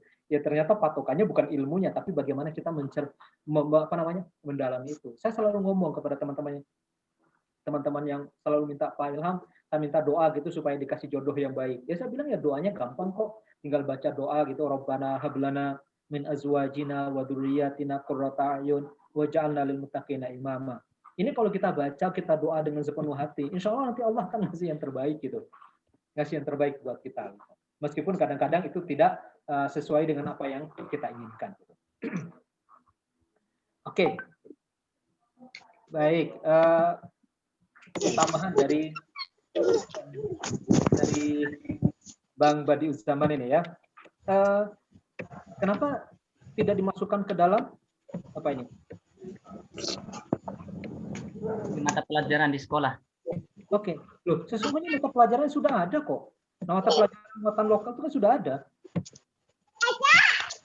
Nah, masalahnya adalah apakah para guru itu mengajarkan value-nya atau hanya mengajarkan materinya saja gitu.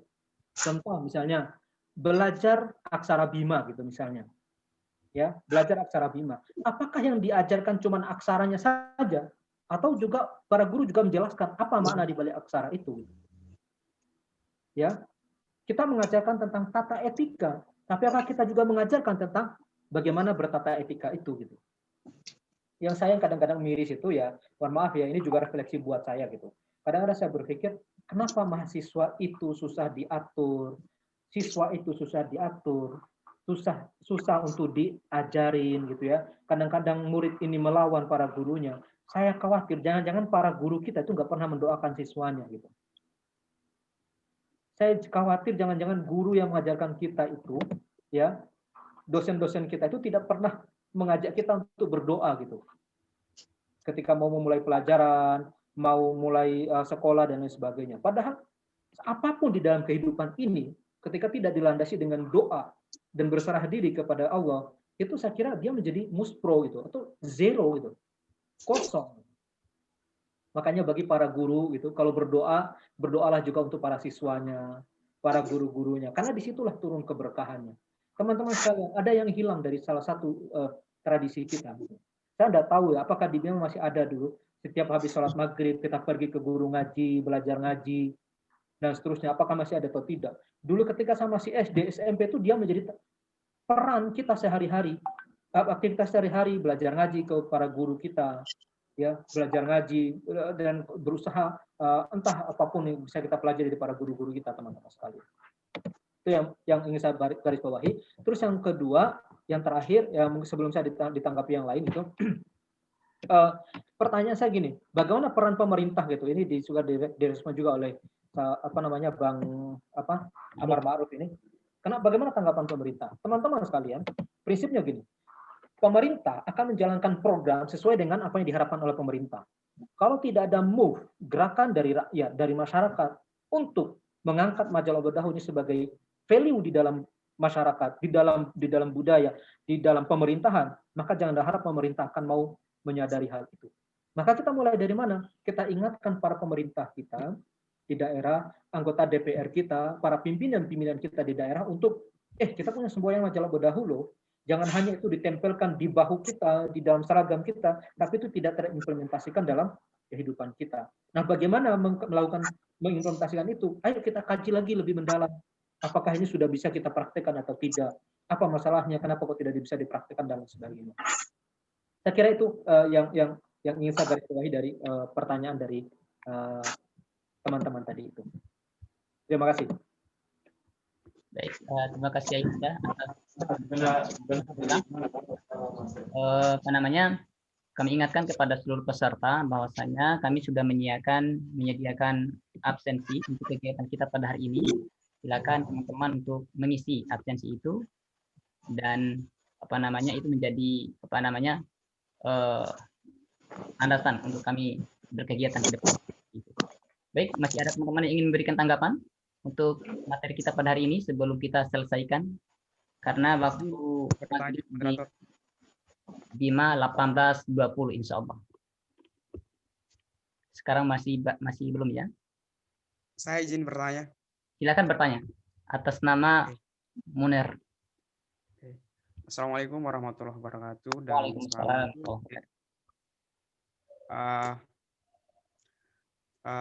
Tadi saya tertarik dengan apa yang disampaikan oleh pemateri, bahwa bagaimana cara merubah tindakan itu ternyata dasarnya terletak pada pikiran. Dan bagaimana seperti yang kita ketahui bersama, bahwa Bima salah satu daerah yang terbelakang, entah secara ekonomi maupun secara literasi, yang ditunjukkan melalui indeks pembangunan manusianya, dan terbelakang atau majunya ternyata terletak pada pikiran individu maupun dari pemangku jabatan. Dan saya merasa bangga dengan inisiatif dari teman-teman Sape dan Lampu untuk membangun suatu rumah literasi, karena saya pikir salah satu sektor yang terpenting dalam merubah pikiran yaitu bagian pendidikan.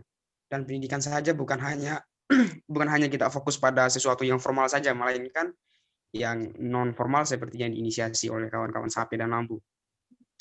Dan itu saya pikir bagian dari poin akhir dari Tridharma perguruan tinggi yang merupakan pengabdian, walaupun kadarnya enggak terlalu tinggi seperti yang dicita-citakan, tapi dalam membangun sebuah literasi, saya rasa itu salah satu sektor yang penting. Dan dari kami juga dari Dongko dan Suramandi yang berada di Malang, kami berinisiatif untuk membangun suatu gerakan peduli literasi yang wilayah cakupannya meliputi wilayah Dongko dan Suramandi. Dan dalam penggalangan logistik, kita berinisiasi untuk iuran 2.000 per minggu, yang ketika di pas-pas ngumpul ketika ngopi, kita sisipkan uang sekitar 2.000, 3.000, yang kemudian nanti ketika uangnya tercapai, baru kita membelikan semacam buku, kemudian perlengkapan lainnya yang akan menunjang literasi yang kita tujukan. Yang menjadi pertanyaan saya, model literasi seperti apa yang seharusnya diterapkan di Bima sesuai dengan psikologis masyarakat Bima itu sendiri, sehingga tercapai apa yang kita sebut sebagai Bima hebat bermartabat secara tuntas dan utuh. Kira-kira pertanyaannya demikian. Terima kasih. Baik, kami berikan kesempatan langsung kepada Ayahanda agar tidak kami mengulangi pertanyaan itu. Baik, terima kasih teman-teman atas pertanyaan yang sangat bagus ini. Saya berterima kasih atas kehadiran para sesepuh dan tetua kita. Saya terima kasih kepada Om Harun yang sudah berkenan join. Semoga sehat selalu. Amin, amin. Kemudian ada Bang Muhammad Saleh juga yang sudah berkenan hadir join. Terima kasih. Ini sebagai dorongan buat kita semua untuk terus belajar gitu ya teman-teman sekalian. Oke, yang menarik adalah bagaimana konsep literasinya gitu. Secara umum orang Indonesia tuh malas baca. Gitu. Bukan malas belajar, tapi malas baca. Gitu. Saya sudah cek ya, gampang saja saya ngeceknya gitu. Kalau saya main ke kos-kosannya anak-anak Bima, ya, kosannya anak-anak Bima, jauh lebih banyak bajunya daripada bukunya. Oke, satu. Yang kedua, gitu. Saya juga tanya tuh, dari sekian buku yang ada di dalam raknya itu berapa banyak buku yang sudah ia tuntaskan untuk dibaca? Gitu. Karena apa?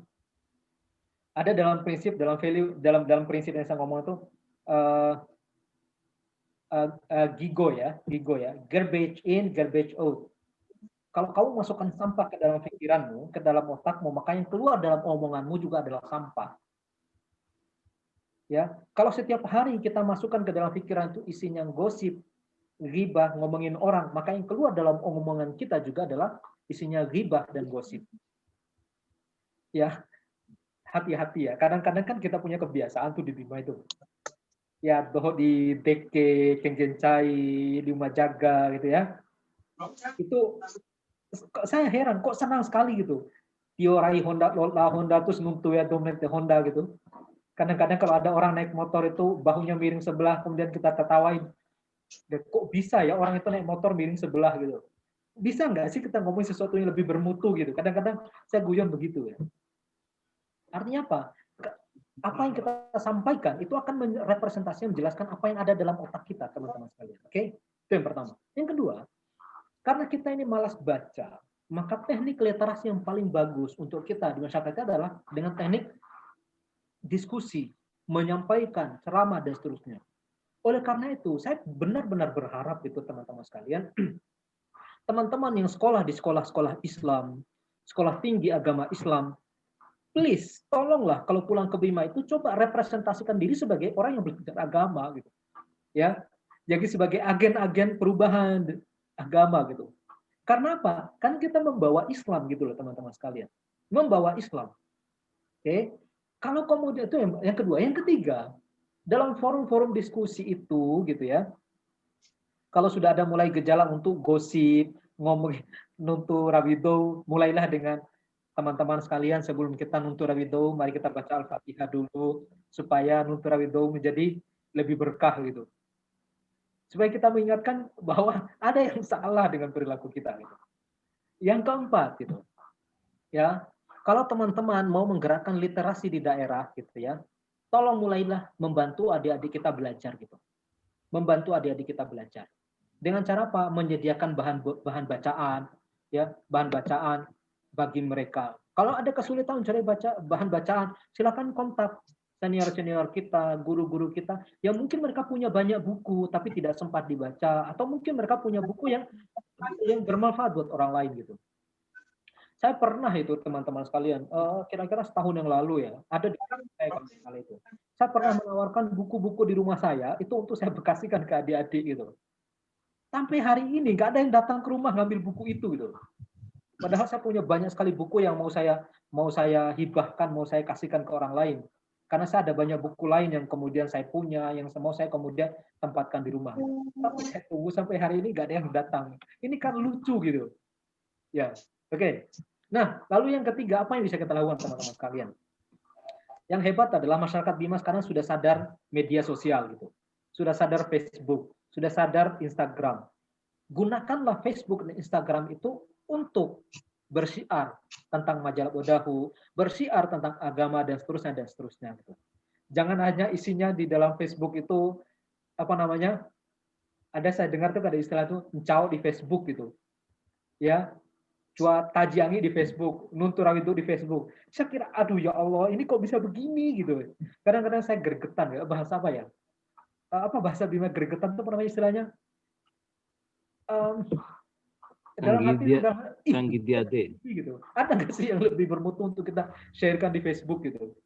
Jadi tapi ya enggak apa-apa lah. Ini kan kesadaran literasi kita. Teman-teman sekalian, saya ingin jelaskan literasi itu ada 3 level ya. Literasi yang pertama kita nge-share hal-hal yang tidak bermutu gitu. Literasi yang kedua kita nge-share hanya untuk renungan buat kita sendiri. Misalnya gini, lagi duduk di Amahami kemudian ngomong foto di sore hari, duduk di Amahami sambil merenungkan diri, ya itu bisa. Tapi cobalah share yang lain, misalnya gini, Amahami tempat nongkrong yang potensial untuk dikembangkan lebih bagus bagi kemajuan ekonomi Bima. Artinya apa? Sekali kita share di Facebook, di Instagram, pada saat itu juga kita mendorong orang lain untuk belajar, dan pada saat yang bersamaan kita mendorong juga ekonomi kreatif di masyarakat kita. Jadi teman-teman sekalian, teman-teman kita yang ada di luar daerah itu sebenarnya punya potensi untuk mengembangkan jejaring literasi di Kabupaten Bima gitu. Dan saya berharap teman-teman sekalian ke depan itu, karena kan saya jarang sekali bisa pulang ke Bima ya teman-teman, paling terus sekali setahun gitu ya. Kadang-kadang ya sekali 2 tahun saya baru bisa pulang itu. Saya pingin gitu tiap bulan tuh bikin pengajian melalui Zoom begini, melalui Google Meet itu untuk kita bisa sharekan kepada masyarakat di Bima gitu. Supaya apa sih? Supaya saya tetap merasa bahwa saya ada sumbangsi kepada daerah gitu. Ya, saya mohon izin ke Ibu Basnas, Bu Ati. Ini nanti kalau bikin kajian tentang zakat ya, nanti kontak Bu Ati ya. Ini penguasanya Basnas ini ya. Oke, jadi saya kira itu ya teman-teman sekalian. Sekali lagi, saya berharap dari forum ini, di Bima sudah sholat maghrib ya? Sudah ya? Sudah azan maghrib ya? Bentar lagi ya. Oh, bentar lagi, baik. Nanti kalau sudah azan maghrib, tolong saya diingatkan ya. Jadi saya berharap teman-teman sekalian dari forum diskusi kita kaji hari ini itu ada sesuatu yang bisa kita lanjuti.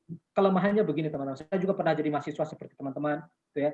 Tapi kelemahan kita adalah senang sekali berwacana, tapi tidak berusaha mengaktualisasikan wacana menjadi sesuatu yang konstruktif dalam bentuk tindakan gitu. Saya berharap gitu, Mas Imam gitu, ya.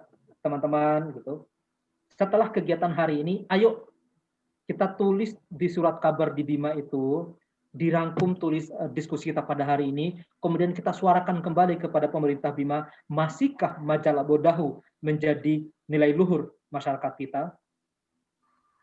Menulis.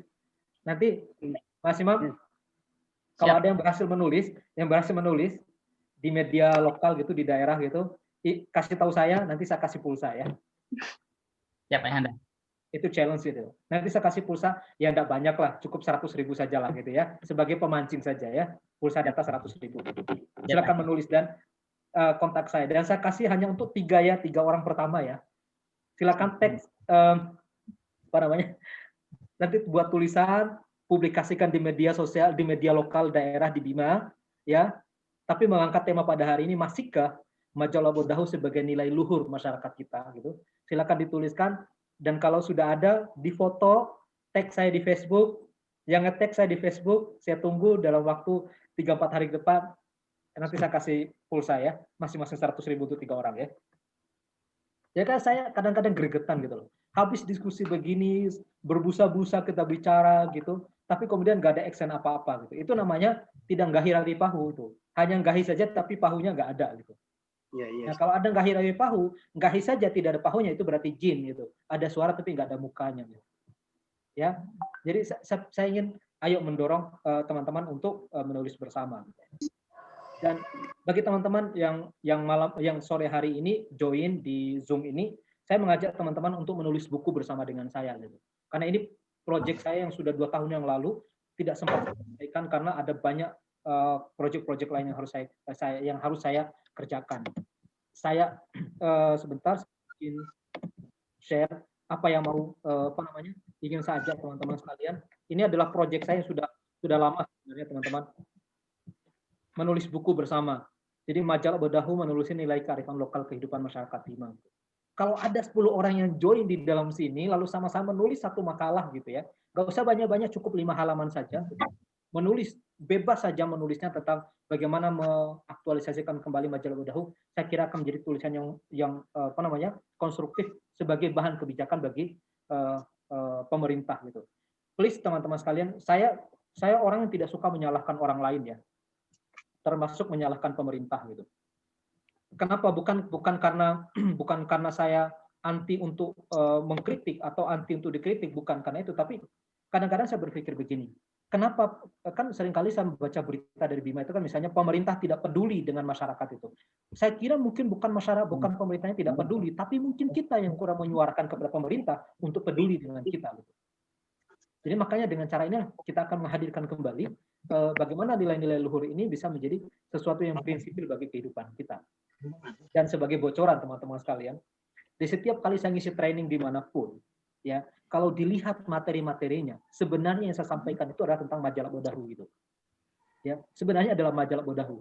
Hanya kemudian dibahasakan dengan bahasa yang kelihatan Inggris sehingga itu seakan-akan nilainya menjadi sesuatu yang bukan Bima gitu. Contoh bicara tentang integritas. Integritas itu berarti nggahi rawi pahu gitu. Majalah Bodahu gitu. Itu integritas. Bicara tentang kepemimpinan. Kepemimpinan Gusuwaru itu saya sampaikan, tapi dengan bahasa-bahasa yang lebih kelihatannya itu bahasanya Inggris gitu. Kelihatannya bahasanya ilmiah. Enggak, sebenarnya bahasa-bahasa sederhana kok gitu. Hanya kemasannya saja yang berbeda. Jadi sekali lagi teman-teman, saya mengajak teman-teman semua untuk join bersama dengan saya menulis tentang hal ini. Teman-teman kalau ada di Malang, misalnya ingin meneliti tentang majalah Bodahu, baik untuk skripsi maupun untuk untuk tesis, silakan komunikasi dengan saya dan saya dengan sangat senang hati untuk bisa sharing dengan teman-teman sekalian. Saya sekali lagi senang bisa kumpul dengan teman-teman pada hari ini. Dan sebagai akhir, saya ingin menunjukkan kembali, mungkin tadi belum sempat dilihat oleh teman-teman semua, apakah nilai ini masih bisa kita andalkan teman-teman sekalian. Saya masih percaya dan yakin betul bahwa nilai luhur kita majalah Bodahu bisa menjadi energi untuk mengubah konstruk cara berpikir kita, bahwa majalah Bodahu bukan memenjarakan kita untuk menjadi orang-orang hebat, tapi justru majalah Bodahu menjadi prinsip supaya kita menjadi orang hebat dengan cara yang baik dan benar. Yang kedua, majalah Bodahu bisa menjadi landasan dalam kita bersikap. Contoh misalnya, jangan suka ngomong tapi tidak bermutu gitu. Itu karena juga prinsip majalah Bodahu, itu cara bersikap. Jangan suka mengkritik orang lain tapi kita tidak mau dikritik. Itu juga tentang bersikap majalah Bodahu. Kemudian untuk mengubah perilaku, to change behavior, mengubah perilaku. Mulai hari ini hati-hati dalam berkata, berperilaku, bersikap, ya. Jangan suka ngomong yang menyakiti orang karena itu melanggar prinsip majalah Bodahu. Jangan suka memfitnah orang karena itu juga melanggar prinsip majalah Bodahu gitu. Dan segala macamnya.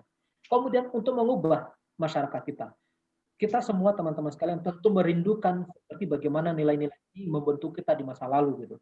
tapi kita tidak juga ingin berromansa dengan masa lalu, tapi kemudian tidak tahu bagaimana cara memunculkannya di masa sekarang dan masa depan. Nah, yang ingin saya sampaikan adalah misalnya kalau di sini di antara teman-teman nanti akan menjadi guru di sekolah-sekolah, maka jadikanlah prinsip Majalah Budahu itu sebagai value dalam bersikap, berperilaku dalam mengajarkan anak-anak kita. Bagi teman-teman nanti suatu saat menjadi pemimpin di daerah, menjadi anggota DPR, menjadi kepala dinas, menjadi pejabat-pejabat berwenang di daerah, maka jadikan prinsip Majalah Budahu sebagai patokan dalam berperilaku supaya kita tidak keluar dari rel-rel yang ada. Kalau ini bisa kita lakukan teman-teman sekalian, maka sesungguhnya nilai ajaran Islam yang begitu banyak bisa disederhanakan menjadi 2 kata Majalah Budahu, maka sesungguhnya ini menjadi kristalisasi dari ajaran agama Islam. Jadi kalau orang ngomong, perlukah di Bima, perlukah di Indonesia ada negara Islam? Saya kira selama Majalah Budahu ini bisa menjadi prinsip value dalam kehidupan bermasyarakat, bermartabat gitu ya. Saya kira Islam tidak perlu dipertanyakan lagi apakah sudah ada di Indonesia atau di masyarakat kita, karena Majalah Budahu saja sudah menjadi value dasar buat kita. Yang terakhir teman-teman sekalian, yang ingin saya sampaikan bahwa please jangan berharap orang lain berubah kalau kita tidak berubah gitu. Jangan memaksa pemerintah untuk berubah kalau kita tidak berubah. Karena semua ada simbiosis mutualismenya, ada saling berimbangnya. Kalau kita menuntut orang lain untuk melakukan sesuatu, maka kita punya kewajiban juga untuk mendampingi dan memulai itu. Kita mulai dari mana? Mulai hari ini kita perkuat mental kita masing-masing. Perkuat kapabilitas kita masing-masing. Untuk apa? Untuk belajar. Belajar dalam hal apa? Memantapkan konstruk cara berpikir kita supaya menjadi orang-orang yang bermutu. Orang-orang yang bermutu itu tidak dilihat dari penampilan yang cantik dan tampan, tapi dilihat dari cara berpikir yang terstruktur, sistematis, dan mengeluarkan hal-hal yang baik. Yang kedua, keyakinan kita teman-teman sekalian. Saya ingin menyampaikan sekali lagi gitu. Saya ingin menyampaikan sekali lagi bahwa dimanapun kita berada, adik-adik yang di Bima dimanapun kita berada, dimanapun kalian tinggal, kalian bisa menjadi orang-orang hebat dengan kapabilitas masing-masing. Tapi jangan memaksa orang lain untuk kemudian bersikap bahwa kita bisa hebat karena orang lain. Enggak, kita bisa hebat dengan kemampuan kita, asalkan tadi itu kita mematangkan kemampuan profesionalisme kita, memantapkan kemampuan intelektual kita, dan memantapkan daya nalar kita. Yang ketiga, bangunlah harapan-harapan positif teman-teman sekalian. Jangan ngomong begini deh, please deh, jangan ngomong, oh kita nggak bisa berubah karena pemerintah daerah tidak memfasilitasi kita. Teman-teman sekalian, pemerintahnya bobrok, mau pemerintahnya tidak bisa mengatur, mau pemerintahnya gimana pun, itu nggak urusan. Yang urusan adalah bagaimana kita mengubah diri kita menjadi orang-orang yang membawa kebaikan dan perubahan. Yang keempat, milikilah sikap yang jelas dalam melakukan sesuatu teman-teman sekalian. Karena sikap ini menjadi landasan buat kita untuk menjadi orang-orang baik. Dan yang kelima teman-teman sekalian, kita berperilaku atas dasar value yang jelas dalam kehidupan ini. Itu apa? Majalah Budahu. Makanya please ya teman-teman sekalian, kalau nanti misalnya Kakak Emil gitu mau ngasih sosialisasi tentang makanan halal dari BP POM, ngomong saja sama Ina, Bapak Ibu ya, Majalah Budahu, kalau kemudian nyembelih ayam, supaya nyembelih ayamnya sesuai dengan ajaran agama. Nanti kalau makan bertamu ke rumah orang, Majalah Budahu, kalau belum dipersilakan, jangan dulu makan. Kalau dikasihnya sedikit, jangan minta banyak. Itu Majalah Budahu gitu ya. Nanti kalau kemudian nanti ya misalnya Ibu Ati gitu, kalau nanti mengelola dana zakat, ingatkan semua pengelola dana zakat Majalah Budahu supaya sesuai dengan aturan yang berlaku. Jadi semuanya ada prinsip-prinsip dasarnya. Yang terakhir teman-teman sekalian, kalau tadi kita ngomong bahwa Majalah Budahu hanya sebagai semboyan saja, memang sekarang jadi semboyan. Tapi tunggu 1 tahun, 2 tahun, 10 tahun ke depan, maka dia akan menjadi prinsip value dalam perubahan kinerja, perubahan peradaban di masyarakat kita. Saya kira itu, Bapak Ibu sekalian, mohon maaf, mungkin apa yang saya sampaikan belum bisa menjelaskan, memberi harapan kepada teman-teman Bapak Ibu tentang apa yang sesungguhnya ingin saya sampaikan. Tapi semuanya yang saya sampaikan bahwa ini hal baik dari budaya, dari nilai luhur bagi kehidupan kita. Jadi mulai hari ini prinsipnya semangat Majalah Budahu ya. Terima kasih. Wassalamualaikum warahmatullahi wabarakatuh. Waalaikumsalam warahmatullahi wabarakatuh. Baik, terima kasih kepada pemateri kita yang tercinta, yang terhormat, begitupun dengan seluruh peserta. Saya rasa waktu kita sangat sempit sekali untuk penyampaian materi kita pada hari ini. Kita cukupkan sekian. sebagai akhir daripada penyampaian ini, kami ingin menyampaikan terima kasih kepada seluruh peserta yang hadir untuk mensukseskan kegiatan kita pada hari ini. Sedikit saya ingin sampaikan bahwasanya ketika kita mengenal Nabi Muhammad SAW sebagai Al-Quran yang berjalan, maka harapan kita adalah bagaimana sekiranya kita ini sebagai generasi penerus bangsa, sebagai generasi penerus Danam Bojo, menjadi majalah Bodawi yang berjalan, menjadi Nggahi Rabi Pahu yang berjalan. Itu yang kita harapkan ke depan. Sehingga akhirnya kita menjadi orang yang cerdas secara intelektual dan juga hebat bermartabat. Yang ingin saya sampaikan lagi adalah bahwasanya kita ingin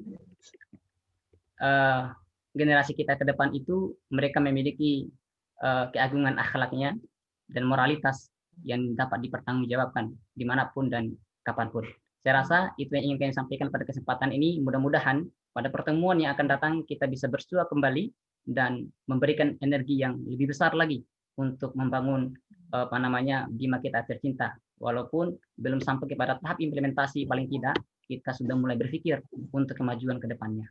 Saya rasa itu yang menjadi hal penting, poin penting yang ingin kami sampaikan pada kesempatan ini. Terima kasih sekali lagi kami sampaikan kepada seluruh peserta yang sudah berkenan hadir. Mudah-mudahan pada pertemuan berikutnya berkenan untuk hadir bersama.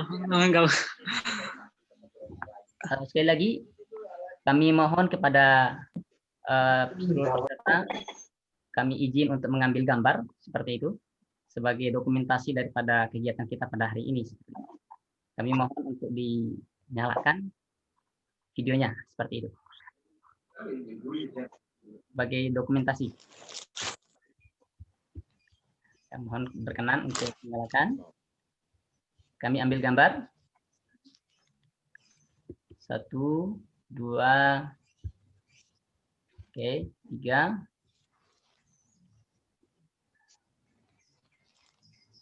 Baik. Oke.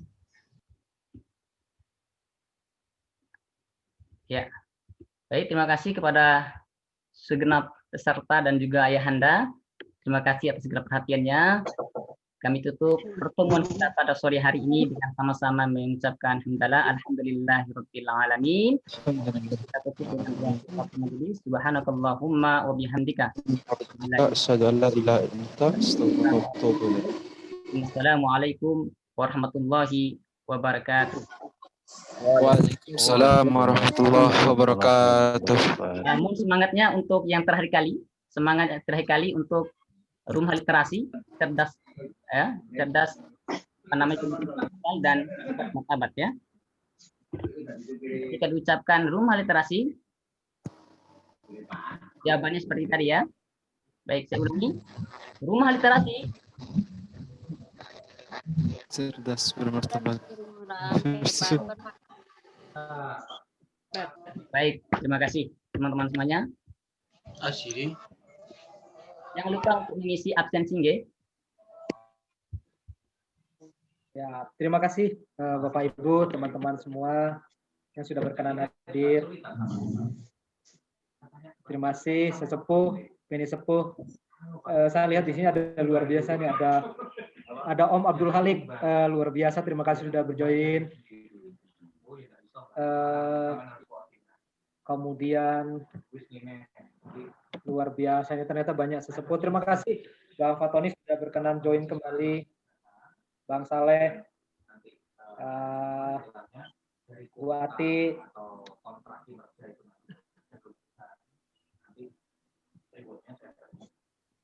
ini ada banyak luar biasa. Terima kasih, terima kasih. Ini tadi ada yang tanya, Imam. Yota. Ya, loh, ini pemateri sama moderatornya saudara kembar ya? Kayaknya Ilham Udin sama Imam Udin. Saya bilang sama dia, Pak, di Bima itu semua keluarga itu satu darah, semuanya Udin sedunia. Iya. Ya, saya suka bikin guyon sama anak saya itu. Kalau Udin yang suka di jalan siapa? Saya bilang, dia bilang Jalaluddin, dia bilang. Jadi kalau Udin yang selalu terdepan, itu namanya Jalaluddin. Ya, cocok lah ya. Nanti Badi Uzaman nggak perlu ganti nama Badi Udin gitu, nggak usah gitu. Assalamualaikum Pak Ilham. Waalaikumsalam warahmatullahi. Mohon izin masukkan aja nih kalau bisa di kemudian hari untuk jadwalnya coba dicari hari libur karena di kita khususnya di Indonesia ataupun di Jakarta ini kan kalau di hari libur itu nggak bisa kemana-mana, jadi untuk pembahasan materi itu lebih panjang. Jadi Ya. bisa dimulai jam 1 atau pagi jam 7 gitu. Jadi biar ada sesi tanya jawabnya lebih panjang lagi. Siap. Baik, Siap. terima kasih atas Terima masukannya. kasih banyak Pak Ilham. Siap bang. Jadi memang seperti yang saya bilang tadi, Bapak Ibu, saya tuh berharap itu karena saya tinggal jauh dari Bima, saya tinggal di Malang. Kadang-kadang saya pikir saya sering resah apa yang bisa saya kontribusikan untuk Bima gitu. Jadi saya mikir saya mulai dengan satu ini dulu deh gitu. Saya mulai dengan misalnya kalau ada ngaji tiap bulan gitu, ngaji pakai bahasa Bima aja supaya bisa dipahami oleh orang-orang Bima gitu. Ngaji menguatkan kembali nilai-nilai kita dengan melandaskan kepada kajian agama gitu. Saya kira itu menjadi hal baik gitu. Mungkin nanti kalau Bang Imamuddin bisa membantu saya, insya Allah saya dengan senang hati gitu. Saya berharap nanti tiap bulan itu kita bisa ngaji tentang mulai dari kalau mungkin fikih kalau perlu ada gitu, kemudian kita ngaji tentang hadis gitu. Tapi yang kontekstual dengan masyarakat di Bima gitu. Karena saya kadang-kadang resah gitu, apa yang saya bisa kontribusikan untuk daerah. Karena kadang-kadang saya mikir begini, kita mau hebat seperti apapun di daerah orang gitu, kalau kita tidak bisa berkontribusi untuk daerah itu rasanya ada yang kurang gitu, kayak ada lubang kosong dari dalam kehidupan kita yang dimana kita lahir, tumbuh besar itu dan ingin kita kembalikan lagi kepada daerah. Itu kadang-kadang saya itu impian besar saya gitu. Dan saya kira dalam ngaji itu tiap bulan itu saya bisa mengundang sesepuh-sesepuh kita yang sudah matang di bidangnya masing-masing untuk sharing bersama dengan kita, lalu kemudian kita kuatkan kembali dengan dasar-dasar nilai agama yang kita miliki. Yang jelas, saya kadang-kadang heran gitu ya, di Malang ini kalau saya cari beberapa masjid musola, itu rata-rata imamnya itu dari Bima gitu. Saya tanya gitu, kenapa kok banyak imam musola masjid di Malang itu? Karena suara ngajinya bagus gitu. Perasaan saya itu, suara saya fals gitu. Tapi bagi telinganya orang Jawa kok kelihatan merdu. Ini jangan-jangan pita suara saya yang rusak atau telinga mereka yang agak begitu ya. Tapi ya saya berharap itu bisa terwujud gitu. Di tahun 2021 itu resolusi saya yang ingin saya lakukan. Jadi saya berharap bisa berkontribusi lagi dengan teman-teman sekalian bikin kajian gitu. Biar tidak melulu kita bicara tentang sesuatu yang terlalu tinggi tapi kita lupa dengan hal-hal sederhana yang ada di dalam kita. Ya, saya tuh secara jujur pribadi teman-teman resah gitu ketika pulang itu dengar orang tua marahin anaknya, ya anak lako, anak nganggo gitu. Itu rasanya telinga saya tuh pedas gitu. Bilangnya anak lako tapi ya berarti lakonya siapa? Itu kadang-kadang saya balik begitu, itu kan lucu banget. Untung anaknya mungkin nggak jawab. Betul. Orang tuanya ngomong anak lako gitu, anaknya nggak jawab. Iya, saya anak lako, sekarang ina lakonya siapa gitu, ama lakonya siapa. Itu kadang-kadang lucu banget gitu. Tapi semoga insya Allah suatu ketika kita bisa